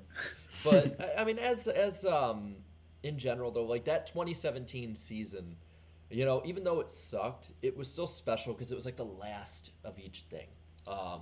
As a Junior fan, for me personally, I turned it into something more positive that I would like to do. I'd been falling away from NASCAR little by little because I just, I hadn't agreed with a lot of the different changes. Some of them I've changed my tune on, some I haven't. But I was like, I want to stay in this. So I went into YouTube. The first year or so, I had like Dale Jr. withdrawals. I read his book. All the books that came out. I read like Driver 8, In the Red. I can't remember the name of his concussion book, but I read that one as well as a ton of others. But slowly but surely, you got to accept that it's done. And finding someone to root for is fun. I did that in 2018. The closest I came to rooting for a driver was for Bubba. Now, and this is no disrespect to Bubba. I couldn't root for him the same way as I'd root for Junior, and that's the same with any other driver. So I kind of jumped the narrative train too. We should, I swear, serious. We should get a shirt that says narrative on it or something. We love NASCAR narratives. Not someone drivers. said in the comments they watch NASCAR for the plot. yeah. It's like a show. Soap opera on wheels. Yeah, it's like a show to us at this point. I think what you gotta do is explore. That's the time you go more in depth with the sport and explore different aspects of it. Because there's stuff that like in 2017 I had no care in the world for. That now I'm like, this is awesome. I really hope like this person for instance, we've had people on the show who are like lower funded guys, Tommy Joe Martins, Josh Williams, as well as a few others, Ryan Vargas, and you find out like. Stuff in the back of the pack a lot of times is more entertaining than the stuff at the front. I mean, don't get me wrong, it's not always like that, but there's so much going on that you don't see on TV that you can follow. So I'd say like just try and keep an open mind with it, and you'll be surprised what stuff you find. And really quick, that was that question was sent in to weeklypodcastguest@gmail.com. I'll repeat again, weeklypodcastguest@gmail.com. It does not mean that you get to ask if you're going to be on. We will ignore those and probably don't do those. it. Yeah, we will block those. Not even once. Yeah. But I'm putting it in the chat now just so that y'all have it at the ready. If you want to send something now, we find there's been big influx right after we do this section during the show. So just wanted to throw that out there. And I love with this segment we can give like our fully detailed answers, opinions to the fans. I like those because like that got me to be really more personal at why I started rooting for who I root for today. It's not just like it's kind of the running joke of who I root for, but I root for him. He got us in our I watch NASCAR for this reason type moments, basically. I think it's interesting that we all do come up from different perspectives because Danny's probably the only one here that really seems to have picked a guy like who you probably don't support quite the same way you supported Junior, at least don't have quite that same attachment. But like, no, honestly, I think like it's growing more because it is a guy who's like similar to my age. I can identify with him. That's true. He's just a year or 2 years older than me. I'm going to be rooting for him his entire career, basically. Yeah, I think that's cool. I think that is cool that we have someone on the panel here that really has found a guy because the rest of us have sort of just taken a step back and approached it differently. But yeah, no, thank you for the question, and definitely everyone send in other questions. Hopefully we can get to a bunch of them in future episodes. Now, before we get into the lightning round, we have to thank our sponsor, Lionel. And this week, I've got my Lionel card. Dale Earnhardt, final win. It's not even mine. But well, whose is it? Where'd you steal it from? Whoa. All will be revealed soon. But yes, this is the lightning round this week is brought to you by Lionel. Now, Lionel, you can find them basically like at Walmart, at Targets, anywhere that you can find diecasts, you can find Lionel. And it's some of the best in the business. Like there's some amazing ones that they have made. They were on Noah Gragson's car at the Roval last year. Topical. Yes, very topical. And no Gragson car right there. I just found this Jerry Nadu throwback. It's nice. Got our guest today, Ryan Blaney, the Leadman Menards car. Hey, I have that Nadu car. It's nice. Yeah, it's a nice car. Get it at the Daytona Flea Market? Yeah, I did actually. Yeah. Well, yes, but you can get all of these and more with Lionel, and we really want to thank them. They sponsor the podcast as well as they support the Out of the Groove podcast network. So that is not a diecast area. Yep, right there, right so there. it's wrong thing. Sorry. There we go. Here's the. But yes, we need to thank them because they help us put this show on for you guys each week, and it's an honor. It is absolutely an honor to be partnered with them. Appreciate it, guys. Darian, what time is it right now? And once again, it's the lightning round on the NASCAR Weekly Podcast. Jared, what do we have on tap today? Well, I know that you just got struck. I just need a gif of all of Darian's expressions. That was great. You know what I want? I want somebody to like just make a compilation of Darian and no. Now that I just thought of it like that, use that and make it like engines of a race car going by. Or we can do a daring game and 10 hours challenge. It sounds more like the and part sounds more like an IndyCar engine rather than a NASCAR engine. You can do it. It doesn't matter what series. It's still funny. Yeah. Just do it. Yeah, just do it. Motorsports is motorsports.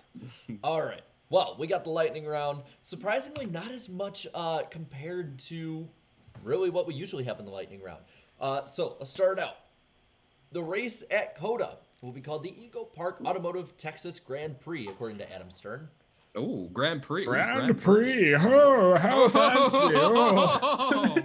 F1 flair right there. How much do you want to bet there's going to be somebody who immediately goes, why does NASCAR have a Grand Prix? Yeah. Put a McLaren in there. I hate pricks in my racing. Or there'll be that one person who's like, NASCAR is too redneck for a Grand Prix. Yeah, Grand Prix. Get this motorsport out of here. I just saw what you said. Chat will show you at some point. Ilmor will be supplying 700 horsepower V8 engines to the SRX and will be the official supplier alongside Edelbrock. According to, once again, to Adam Stern. Adam Stern's going to make a lot of appearances on this one, y'all. Oh, boy. Yeah. It was Stern bomb after Stern. When's he going to make an appearance on the show? Well, I'll shoot him over an email and see. Yeah. Adam Stern Grand Prix. How about that? Another one from Adam Stern. DoorDash has signed a multi-year deal to become the official partner of NASCAR for, I believe it is deliveries or door deliveries, stuff like that. If you want food brought to your door, pay a convenience fee for it because you're too lazy to get out, you can get the food brought to you. That's me. We support introverts. Bill Lester. It looks like he will return to the Truck Series at Atlanta later this month, and that is somebody I want to get on for like the whole show if we can get him on, because that dude is so fun to listen to. He was one of our very first guests on the show. In season one. Season one. Funny story with that. I remember when we got him on because I was sending him the email from a boat in the middle of a lake in Wisconsin. And we somehow got reception enough for me to send it. And I was like, oh my God, yes. And I tried to send a DM over Twitter. And it took it honestly took 40 minutes for it to send. David Gilliland will be piloting the number 17 truck at Las Vegas this weekend, according to Toby Christie. There goes Eric again. Hi, Eric. Bye, Eric. He'll come back in the dog. I had something. Oh, damn, I did. I had something in my eye, and I didn't want to start mauling my eye on camera. It doesn't look weird. Be like Poltergeist. Pocono Raceway, who is in the chat. We want to thank Pocono for their support tonight. Thanks, chat. Pocono. Y'all will be at 20% capacity as of right now for the doubleheader, but may expect an increase if the data increases in positivity, which, fingers crossed, a lot of stuff with vaccination coming out this week. Who knows? Hopefully it gets like 30, 40. Who knows where we can get to. The races very promising. Let's get to 200%. Yes. Just starts piling people on top of people. 269%. Nice. Races are slated for Pocono from June 25th through the 27th. And you know what? I really hope that they can get as many people as possible in there, because the ticket sales last year were off the charts for the doubleheader, and I think that they deserved another shot at that. Yep. What? I said yep. Oh, Yep. Anyway, the SRX is going to debut their car next Monday, according to Ray Evernham, who's been teasing. And okay. I can't wait to see Walter take home the championship. Mikey for the 2021 SRX championship. What number will he run? Will he run the 15? The 15. 15. He's got to run 15. 15. Yeah, no way. He runs like 55. Blue, can't have stripes, and can't at all look like the one he ran at DEI. Camping World is going to sponsor Grant Enfinger and many more. Like 10 people. Jesse Iwuji, too. Yeah, Jordan Anderson. Yeah. At least two GMS trucks, Creed and Lassard. Oh. And there's also it's the 33 and the 34. One's Jesse Iwuji. Who's the other one? I don't know who the other one is. There's at least 8, I think, that are going to have camping Plus- blue and yellow this week. Plus our comrades in the Xfinity Series. Yeah, he's all over the place. The dude's crazy, man. Dude's crazy. Freaking crazy. But I just wanted to say, though, in all seriousness, I'm really happy for Norm Benning. Like, I am. Okay, that is my driver. I can definitively say I root for every week. It used to be like as a joke. It is unironically I root for Norm Benning. Like, I want Norm Benning to win a plate race. I want everyone to crash and for him to win because he deserves it for all the effort he's put. But I'm happy for him, man. And also Parker Kligerman gets the Camping World sponsorship too. He's another fan favorite, so I can't wait to see what he does with it. That'd be cool. Kyle Busch is going to be running the Ethel M chocolate scheme at Las Vegas this weekend, which that was really odd. It's a very good looking car in my opinion. It is. It was so weird. And then I saw he was doing a photo shoot for Stanley too. So that was just. That's gonna be weird. That's gonna be weird seeing him drive that because I always think of Carl Edwards, Eric Jones. So it's gonna take some getting used to for sure. Testing at COTA this week was underway with Brad Keselowski, Chase Elliott, Martin Truex Jr. And I saw a few people go, especially drivers go, "Oh, that makes sense. Give the best road course racers the first shot at it." First dibs. I got first dibs. Yeah. There's no practice. But I liked how just the pictures looked. I can't say anything for what the on-track product will be yet. They went 185 miles in the fastest part of that track on a road course. Heading into turn 12, and they probably. go down to 30, I think they said. From 185 miles per hour to 30. That's going to be interesting. I saw photos of Chase Elliott. There's like 2 different laps. There's one lap where if like this is the inside curb, he was like he like went through the corner here, and then on the next lap he was down here, and I'm like, oh god, they're gonna bring out the turtles, aren't they, to enforce some of these track limits? Yeah. I just hope that COTA and everybody that's involved with this makes sure that they have the necessary precautions in place because 185 down to 30 is asking for brake failures. I mean, if they lock up the tires, they're gonna have a flat. I'm sorry.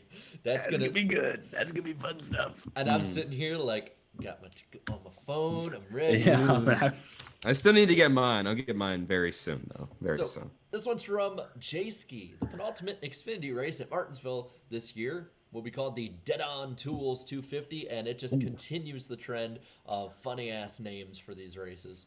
I think that's actually a pretty cool name. I like it. It's fine, whatever sponsor, though. Like, Dead On Tools. Like, I don't know. It's the way I thought of it as soon as I read it, and I can't get that out of my head. Dogecoin to the moon will be on Stephen Parsons' 99 car this Saturday in the Xfinity race. Never thought we'd see them back again. Yeah, it's been a while. Business has been good, it sounds like. I wonder if it'll be paid in crypto. That would be nice. Okay, 3 more things here. Jimmy Johnson's looking to run several more IMSA races coming up. The Las Vegas Raiders quarterback Derek Carr will be the grand marshal for the Cup race. And Motorsports Games has moved to acquire Studio 397, which... That's great news. Yes, it's perfect. It's the company that has been working on R Factor 2. Is that what it was? Yeah, that's what it was. So that's what it was called. And before we exit the lightning round, put a lot of rockets in the chat. To the moon, Dogecoin, as well as Bitcoin, Ethereum, every other one. Yes. But yes, that was the lightning round, Darian. And once again, that'll do it for another edition of the Lightning Round on the NASCAR Weekly Podcast. And now, back to the show. And Eric, I gotta say, you look weird without your glasses on. I was seeing you during that. You were weird. Indeed. Well, maybe you don't need glasses. Maybe you need, a welding mask or something, courtesy of our other sponsor, Forney Industries. Forney offers a full line of welding and plasma cutting machines, metalworking accessories, anything you need. If you're a do-it-yourselfer, if you're a professional metal worker, Forney has what you need. So give a shout out to Forney. Give a look at Forney Industry or ForneyInd.com, ForneyInd.com for everything you need, or check out an authorized Forney dealer near you. The second half of the show is brought to you by Forney Industries. Second half, we're like an hour and a half into this thing. The final third of the show is brought to you by Forney Industries, another great partner of the NASCAR Weekly Podcast and the Out of the Groove Podcast Network. Yeah, went a little long with Mr. Ryan Blaney, but That was a really fun interview. It happens. Yeah. Just letting everyone know. And really quick, I want to ask everyone who is watching right now, all 575 of you according to the YouTube chart right here, lick that like button. We only have 367 likes, so let's see if we can get to 500 likes by the end of the night. And let's Click the like button. What do you think? Let's get into the first round of super chats. There's a lot of them, so we might have to cut off a bit of the ones that have already been put to the end of the show, but we'll try and get through as many as we can. Levi Shones with the first one for $4.99 says, sending $5 because my current favorite driver, Ryan Blaney, is on tonight.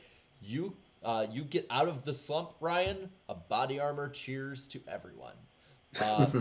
The Rammers line, I believe that is Costa Rican currency of 1,000. Says very unprofessional, Darian. Because of what, Darian? What do you have that makes you unprofessional?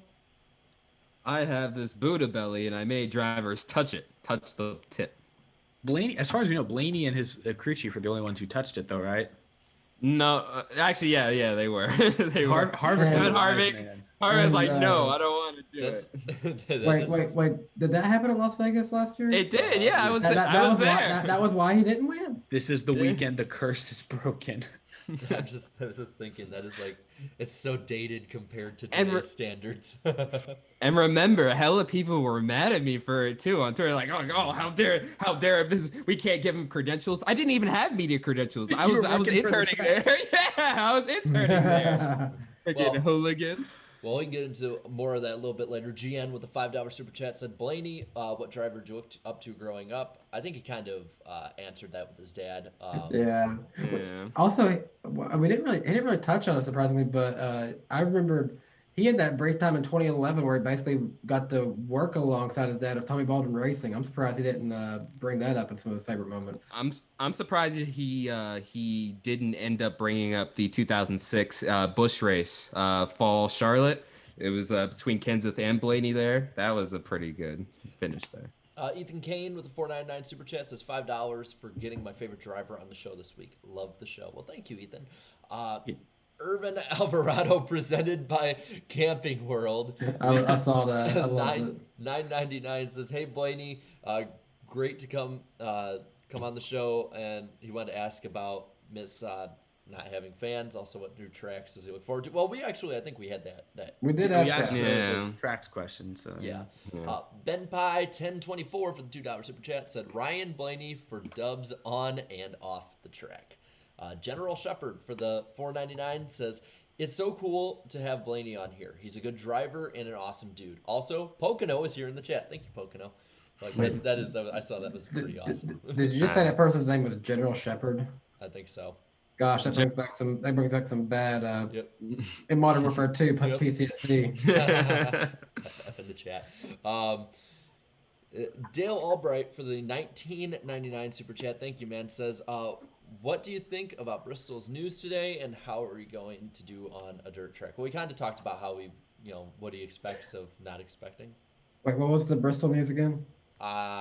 They talked more about they gave a lot of details about the rules package and stuff. It's a very different rules package. Like, there's no splitter. We already knew a lot of it. Like no splitter. I saw the spoiler size.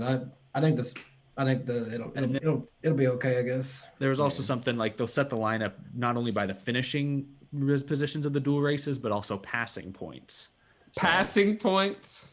You get points if you couldn't make it more complicated. There you go. Wonderful. Passing points. I never heard of that. I guess it's because the duels will be, or the qualifying races will be set by random draw. So you want to give a guy who gets a bad draw the chance to qualify well if he passes like 12 cars or something. Yeah. Preston Friels, thank you for the $1.99. Says Ryan is glass case of motion going to make a comeback. He answered that one. Tyler Tinsley for the $4.99 says Blaney, what's your dream track to add to the Cup Series? Mine is Bowman Gray for the entertainment and chaos it would bring. All-star race maybe one day. Yeah. Surprised the SRX didn't go there. You guys surprised at all by that? That would have been yeah. That might be a season 2 thing though. Yeah. Epic Chickens 1916, like that name for the $2 super chat, says it would make my day if you tell Ryan I say hi. Well, maybe Ryan's watching. If not, we can. We're too late. Hi. Hopefully he's. He says hi. Text Dylan, quick. We can text Dylan. Yeah. Barrett Carpenter for $5 says, have you guys considered an Out of the Groove Podcast Network crossover episode with Aaron and Ben as guests? I mean, We'll have to make that happen. They got some fun stories to share. I think it's possible. I don't know how to spell it. Is that Doxy's fans?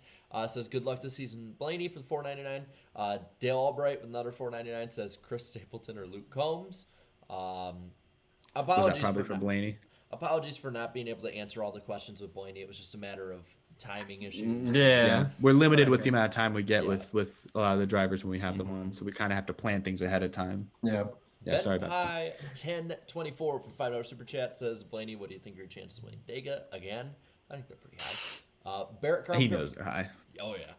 Barrett Carpenter for the $2 super chat says, what's it like being on both sides of a Roval wreck?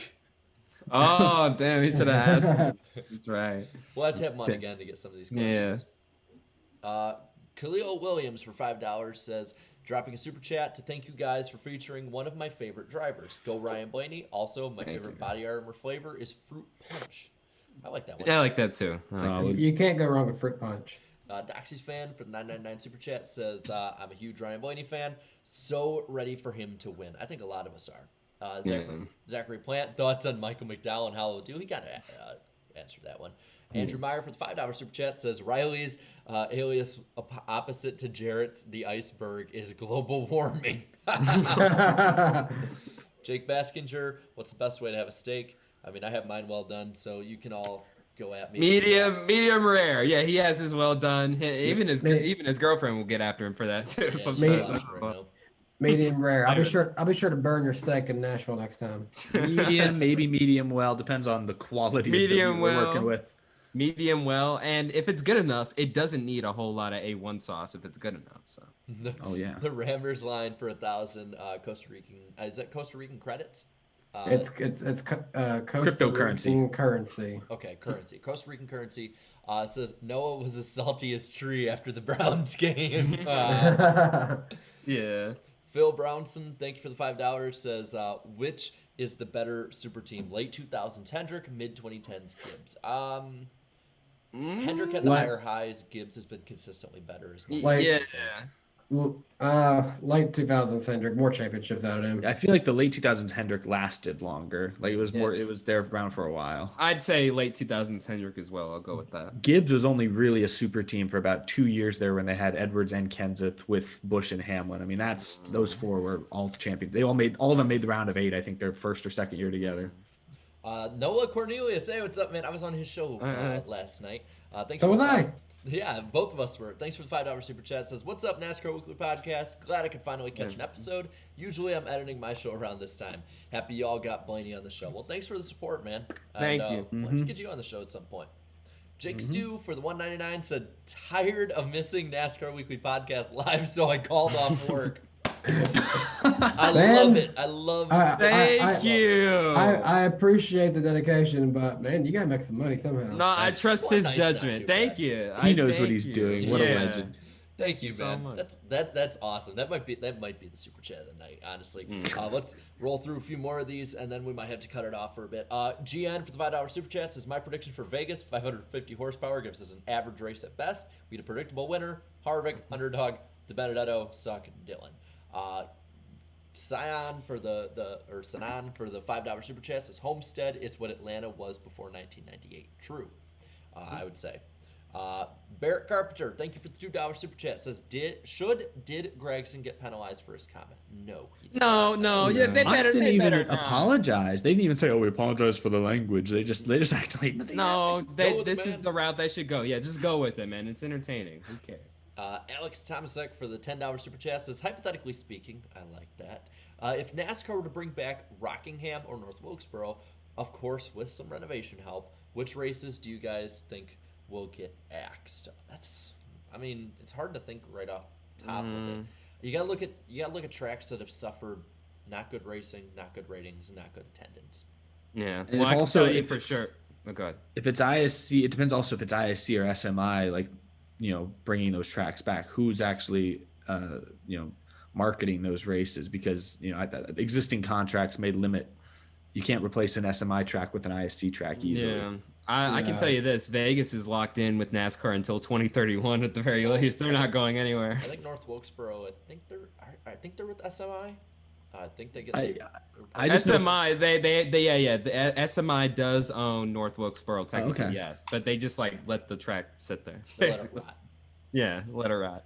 all these Texas haters in the chat. What do y'all do? I mean, I'm with you. It could lose a date, but like, Yeah, but remember your guy Eddie. Remember he was one of the leading forces that Eddie's got. wild, man. Yeah. Eddie will guard that place himself if he has to. Chain himself to the gate. JC 26. NASCAR plows over it anyways.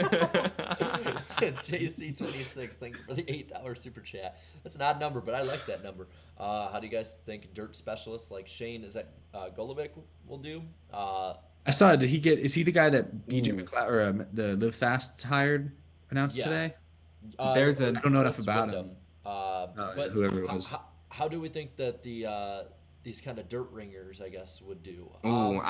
I don't know. I think they'll do all right. I think they'll hold their own. I feel like there are two factors with that. Oh, go ahead.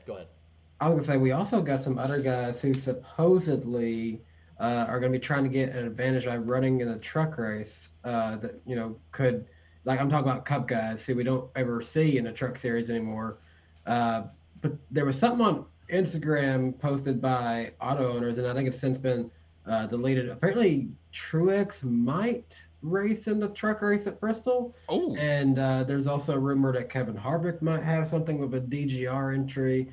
So it'd be interesting to see how some of those guys do. But as far as like dirt ringers go, I think it's still a matter of the equipment they've got. Yes, I know it's an even playing ground a little bit, but I know, no offense to like the Rick Ware Racing entry, like that's a good dirt track guy they got. What's his name? Big Daddy. Yes, his nickname is Big Daddy. But how's that motor going to be throughout that entire race? Yeah, I don't know. We'll see. We'll see if it even makes it. What's his name? James Davidson. He DNF'd this weekend or last weekend at Homestead, like 30 laps in. Just that Rick Ware Racing entry just blew up. So. All right, so we got, I believe, 5 or 6 more on here, and then we can get to, and then if we have to cut it off, we'll read the rest at the end. So if you have super chats after we read these, we will read them at the end. But not Irvin. Irvin Alvarado, presented by Camping World, for the 999 super chat says, Gragson losing that in Miami is the biggest blow, but that's how drivers learn to overcome adversity. There are leads that are not guaranteed, and lap cars are a factor. Sorry, but there are no blue flags. That's racing. It happens. Thank you, Straz, for the $10 super chat. You didn't leave anything, just $10. Goose Winnipeg, Eric is out of the groove. Noah is into the wall. All right.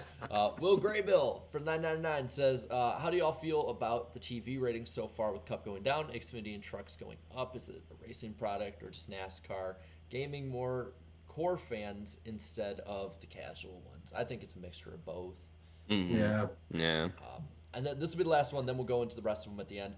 Platinum Paradise, thank you for the $4.99 super chat. Says Larson has ran in the top 10 every race so far. Byron dominated. Could this be Hendrick of 2004 and 09 again? It's certainly possible, but we need more. We need more of a base to base it off. We need more races. Let's wait like 9 to 12 races into the season, and we'll really gauge where they're at. So we'll get the rest of them after. Last super chat. I will bookmark this here. Last super chat is that one. So I am. I'm not gonna read the whole thing right now, but I am Gilbert. You're gonna be the next one we read, by the way. So if I forget, so we are gonna bench one. Okay, but we got one more thing, big racing deal that we can talk about here. The Las Vegas preview.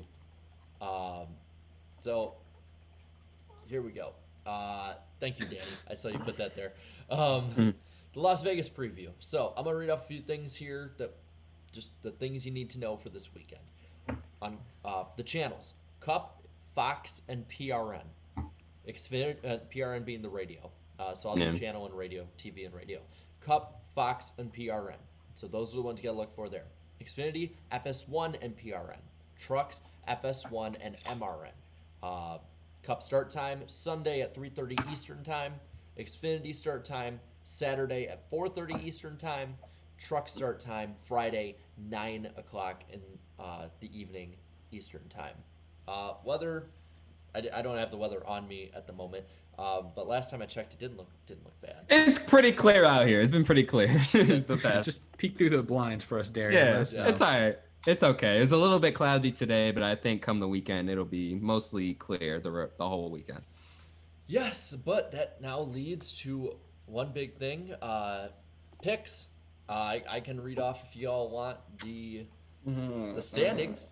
Yeah, read them off, bro. Just hurry up. Get it over with. All right, I'm in the lead, so yeah, that's good. I think you're giving yourself some extra points since you're the one keeping score. I'm gonna have to pay close attention this week. He writes them all down. I keep full track, so I haven't seen that paper. That's a physical piece of paper. How am I supposed to see that from here? I saw the beginning of it when he was first writing it up. I got the receipts. The chat is 2 points behind right now. Oh, not the chat. Yes, the chat is in second. Danny is in third. He has 8 points behind right now, so still pretty close in it. Eric, you're fourth, minus 14. The guests collectively are fifth, minus 15. Yeah. All the way in the back is Darian, minus 19. You have almost half the points I do. Almost. I had to mute myself because I was cussing. I didn't want to cuss on your channel, but damn it. So it's funny. I have the worst average finish for trucks, but the best average finish picks for cup. This is ridiculous. I had to get tiebreakers and all that.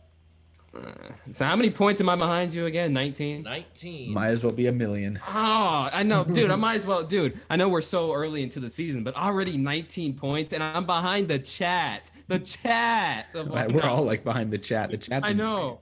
And the guests, too. I'm behind the guests, too. So, I got to pick it up here. And I'm going to leave in a group chat that we're all in with a few other people. First person in our group chat that leaves their truck and Xfinity picks will count as the guest this week. And I think we all know who we should probably put in as the cup. Yeah, we'll put Blaney as the guest. BJ McLeod. Oh, yeah, Blaney. I meant Blaney. But I guess we can start out. Who's going to win the truck race? Who wants to start out first? And chat, leave your picks. I'll go first on the truck race. This guy is finding a way to be full-time after it looked like he was going to be part-time, and driving a truck that we have not seen him run for a different team, but they got good funding, and he's a really talented guy, won a lot last year. I'm going to say Grant Enfinger is going to win in that number 9 truck this weekend. To risky play. All right, I'll go with one of the other many Camping World sponsored trucks this weekend. I'm rolling with Sheldon Creed. I didn't do any research before any of these picks tonight because all the weeks leading up to this that I have done research, it obviously isn't panning out very well for me, so I'm just going with my gut. I love what I've seen from Sheldon Creed. He wins. Yeah, you're forgetting the former Cup Series rookie from last year, now in the KBM entry, John Hunter Nemechek. He looked like he was ripe to win that road course race, but then all of a sudden he had stuff happen. Wait, what's going on? What's going on? Nothing. I'll let you know. Oh, okay. But looked like in the Daytona road course race, the trucks had raced in, he had some problems, initially with the start, but then came back to finish P3. So John Hunter Nemechek this weekend. God, people. What? How are you going to pick against this person? I mean, you even said the KBM entry. Kyle Busch, he's racing. That's not fair. What? That's not fair. No, you can't pick. Go back. I'm sorry, y'all didn't do the research. Oh my God. I'll still pick John Hunter, bro. I'm still going with him. Sheldon Creed's going to dump him on lap 12. Well, no, I'm looking, and for the most part, like, the chat's like, Kyle Busch got beat by Brandon. Yeah, I completely forgot he was in this race, but I'm still going to – He's washed. Tell Kyle Busch to take his Mickey wins elsewhere. Hey, he sucks at his home track, so it's okay. Yeah. And for the guest pick, well, we got one for we got one from Danny. Thank you for poisoning the well on that one. Hey, what the hell? I thought that was our podcast chat. I didn't realize that was a made-up one. But this week, the pick for the guests will be, again, we probably all know who's going to be the Cup guest pick. But this week we got Creed from Mr. Rusty Walrus. We'll add in whoever the next Xfinity pick is with that. And I see that somebody by the name of Slap Shoes will leave the Xfinity pick for the guests this week. So we got that one, and I guess we can just roll right into it. Who's winning the Xfinity race? I Danny, say Noah leading us up. Gragson. Oh, okay. Noah Gragson. Oh, I'm sorry. I just went first. No, Sorry, Danny. go ahead. I don't- Darian, we have an order to this, man. Damn it. Danny, Sorry. we're ready. Go ahead, Danny. Sorry. Okay, who's winning the Xfinity race this weekend? I'm going to go. Let me refresh because I had a pick and then something happened. I'll tell you guys in a minute what just distracted me. You didn't even go. I'm going to go with Brandon Jones. Ooh, BJ. Oh, that's big. All right. Sorry, I'm going with the guy who surprised us all. I guess not the last time, but the last time we were at a tri-oval mile and a half. Harrison Burton. I'll go with a different Gibbs guy. See, I picked Harrison and he blew it up, so I can't pick him this week. So bounce Noah back. Gragson. So Noah Gragson at his home track. Hopefully he gets it done. Noah Gragson. Please don't let me down. All right. Knowing how Darian's picks have been, I feel like I should change mine away from Gragson, but I'm gonna stick with him. He's getting redemption, I think, this week, especially after even the stuff from last year. If people remember, about a few days from now, last year he was in hot water due to a possibly intentional wreck. So I'm gonna pick him, and then Slap Shoes. He is gonna leave the guest pick this week for Xfinity. He's got Snyder. And who's the chat? Snyder. Who's the chat guy? Did we get Who's the the chat's chat? pick for trucks? Yes, we did. They picked Kyle Busch. I was asleep. I see a lot of Cindrix. Yeah, I'm seeing that too. Cendric. Watch the chat wins, and we literally should just be picking with popular opinion. I know, rather than some sort of. We always try to get cute over here, like, oh, well, you see the this part of the orbit, it was his data, Yeah. All right, Danny is first in the rotation here. Who's gonna suck in the Cup Series? Who's going to suck in the Cup Series? It's time to come back to a little bit of reality for Michael McDowell, unfortunately. I'm gonna go with Ross Chastain here. Chastain, he got. Oh wait, There was an is order it my to this. turn? No. Dang it! I keep forgetting. I was mute myself. I'm sorry. I keep forgetting. You cut me. I didn't realize. I was gonna ask, do we get points for the suck picks, or is this just for fun? This is just for fun. Okay, good. So I'm gonna say Matt DiBenedetto. I'm off the DiBenedetto hype train. I think he continues his terrible start and finishes like 20th. Am I clear now? Can I speak now? Am I clear? Yes, Am I yeah, clear? you are clear. All right. So, yes, like I said, Ross Chastain, he's a freaking maniac sometimes, and he's going to continue to be a maniac this weekend. Chastain's going to suck. Damn. I'm going McDowell. I mean, I went back and I saw how he did, and front row did better last year than a lot of people like to give credit. They were a borderline top 20 team, and even then, he was still pretty bad. I think He's not good at Vegas. He's terrible at Vegas. Well, and the thing is, as much as it's a hurt for him to not get that fourth in a row, more than likely, I don't want to be put on that bad takes account. More than likely, it's still, he's in the playoffs. Use it as a test session for that race, honestly. Mm-hmm. Let's see what we got here. And we're not gonna have, we won't have a guest pick for Dark Horse and Suck. Who's the chat got? I saw a lot of Logano's.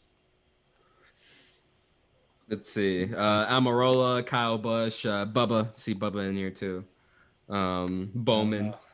Sorry, Danny. He says Bowman. I just read what the page tells me. Who I don't know. There's like nobody really knows who to pick on this one. It looks like. Yeah, it looks it's very definitive. Let's see. See, one saying Chase Elliott, and I can understand Kyle to an extent because KB he has some problems here from time to time. It's like the same person leaving Kyle Busch though. Yeah. Okay, there's some more Kyle Busch, more Elliott. I see Marty D. Marty D. Marty D. Eric Estepp. Nice. That's me. They're picking you to suck. That's Someone me. said Suarez, Quinn Hoof. It's looking like there's Logano's though again. Yeah. Logano. I'll just go with Logano. Well, let's go with Logano. Why not? All right, so that cannot be the chat's win pick. Mm-mm. All right, Dark Horse. Danny, then Eric, then Darian, then. I'll just mute myself. Danny, I need your first. Oh. See, he doesn't even know. I was I have to do everything here. I was getting distracted by the chat over here. They are distracting. Yeah. So we're on underdog now. Is that right? Yes, we are. Okay. Underdog for this one. Let's say Matt Vendetta. He got second place here last year. I think it can be a good week for him. He needs it after as bad as he started out. And I need $1 million. Let's Get off the train. Get off the train, man. All right. He got second in both races last year, I hear. So. I know, but McMurray's currently ahead of him. I don't know, man. Joey Gase is ahead of him in Well, points. remember, William Byron wasn't doing so hot in points before this week, and you picked it up. That's Hendrick. We'll see. What was who I was again? Austin Dillon. I'm feeling Austin Dillon. The RCR cars have had good speed. I think he's got 2 top 10s this year already. Where did he finish this last race? Did he finish 11th maybe? I know he was up there, like in the back. I don't know if he got top 10 at Miami. I forget there. now. He was around there, but either way, he's been competitive. I think he's a top 8 threat. All right, so Ryan Preece is currently 12th in the standings if the playoffs were to start. He just needs the full funding. I really think perhaps, with the way that team's been running the first 3 races, they've definitely shocked me a lot. And, when you look back at how Ryan Preece ran so terribly last year, it makes you think like, he's really talented. It's just been one of those equipment issue type deals. And I really think they've gotten their stuff together. They just need the full season funding. Hopefully they get it. But Ryan Preece, that's my underdog. My underdog kind of is a cop-out after this week, but he ran relatively good here last year. Looked much better at Homestead in the daytime. I'm going with Chris Buescher. I think he's going to be the underdog pick to go with this week. Now, who do we got for the chat? And then we'll get to the couple. I've seen a lot of DiBenedettos. I see T-Pain. Always at least one. There's always T-Pain. Is T-Pain still a thing? Does he still? No. I guess he's a meme now. He's like transitioned from like an artist to a meme now. He's transcended, you might say. Yeah. But I do see a lot for DiBenedetto. Yeah, I see a pretty lot. straightforward. Yeah. So Matty D. All right. So Darian, what are we entering now? And once again, who's gonna win? Who's gonna win at Las Vegas Motor Speedway? I Danny, love Darian's start us facial off. expressions. I think 2 top 10s is a good start for him. Last year, I felt like he was going to be contending for a win in both races, and then caution kind of messed it up. I'm wearing a shirt for racing for the first time in 2021. Alex Bowman is my prediction. Yeah, I've not picked him at all for anything this year, but there it is. Jared, I forget, where's Danny at in points in the standings? Third. That's better than I am. All right, then I'll stick with my pick because I'm going with Alex Bowman as well. He was my pick coming into this. Yeah, he ran well. He was closing on Blaney late in the spring race last year, if I recall, before late caution. And then the fall race, he was actually set up. It was going to be a pretty close battle between him and Hamlin too, I think. Yeah, so I'll go Bowman. Bowman's solid.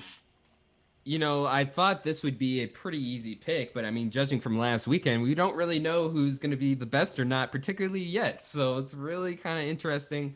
We just had him on the show. I know he's hit or miss here, but Ryan Blaney, whenever he's good here, he is very good. Perhaps he gets that first win, the earliest of his Cup Series career. So we'll see. And for all, just letting everybody know now, Blaney is going to be the guest pick. Yeah. Come on. It's all right, I guess. We can't just be like, okay, who's the guest? Let's pick against the guest. Logano, or let's pick Kozlowski, one of his teammates. It's a good week for him to be the guest. He's good at Vegas. Yeah. So there's been a bit of slander on this man. There's been a bit of support with this man. But I'm going to go all in the same way I went when everyone was picking Reddick as a dark horse, and I picked him as a winner. I'm picking Matt DiBenedetto. I don't know why. I'm probably going to give up my points lead here. I'm picking DiBenedetto. Get back on the train. He's 34th in points. Okay. But he did finish second both times last year. Yes. All right. And I think, let's see what happens. I like my new role as Matt DiBenedetto hater for no reason at all. I like Matt DiBenedetto, but God. I love how jokingly the roles have been reversed. Eric is the negative one and I'm the positive hopeful one. And Eric is his best finish this year is 28th. Oh, you got to get the top 10 first. I was actually kind of surprised that sounds like Gollum. Oh, my precious. on with the show. What's he gagging on? I gotta admit, I was actually kind of surprised that Eric agreed with me this week because I felt like in the past he's been the one to be like against Bowman for whatever reason, and now he agrees with me. I love in the chat they're spamming Kevin LePage is the greatest NASCAR Oh. driver. I just muted it. I'm sorry because I wanted to see what we were talking about. Well, I wanted to see their picks. So I'm sorry, I muted it. No, don't worry about it. It's just they crashed our chat like a field. Oh wait, now there's more though. So I can't. It's everyone. You can. That's great. That's funny as well. Awesome. Bobby Norfleet. Bobby Norfleet. It's actually helping. I'm seeing like more Kurt Bushes and Keselowski's. Kurt Busch, that's a pretty good pick coming off of his first Vegas win last year. That was a good one. Keselowski too. I'd say the usual suspects: Harvick, Logano, Keselowski. One of those. KB. I just love old stats turned into a spam. I think that means their pick is Kevin LePage. That's what I'm saying. I think you got to write that down. It's Kevin LePage. You know what? There's more LePage than anyone. And hey, I write it down. Betting. You know what? Fine. Y'all want to spam? Y'all sabotage your pick. Nope. I picked. There's some people typing Kevin LePage that aren't even doing like that paragraph. They're just typing his. So they really like Kevin LePage. Hey, they're like, stop spamming. Y'all better give him a chance. Give him a chance. Give him 10 seconds here. If they stop, well, remember we have a bit of the. I love it. Stop spamming. But I mean, hey, I picked Benning and he wasn't in the race for trucks, so you know what? I see Harvick or someone like that. I don't know. I see a couple Keselowskis. Yeah, I see Keselowski. See Harvick in there for a few. One of those two. I mean, they're not stopping. Dan, they're not stopping neither. That's crazy. Oh, okay. Now some of them are. Some of them are now. I just put a change in there. Okay, I see Larson, Harvick, Keselowski. I don't know. I just want to give him the page just as like you don't spam because there's a few people in here. It's getting insane. People in here who are regulars. Just saying. Huh? It is funny. They knew the risks when they began the spam. All right, the four of us must vote. Do we give them LePage? Absolutely. Vote. Yes, they get LePage. Oh yeah, they have been LePage. They just LePaged themselves. Yeah, they LePage the chat. I don't want to do Chat, not your raise pick it. is Kevin LePage. Congratulations. Now go to your room. Dude,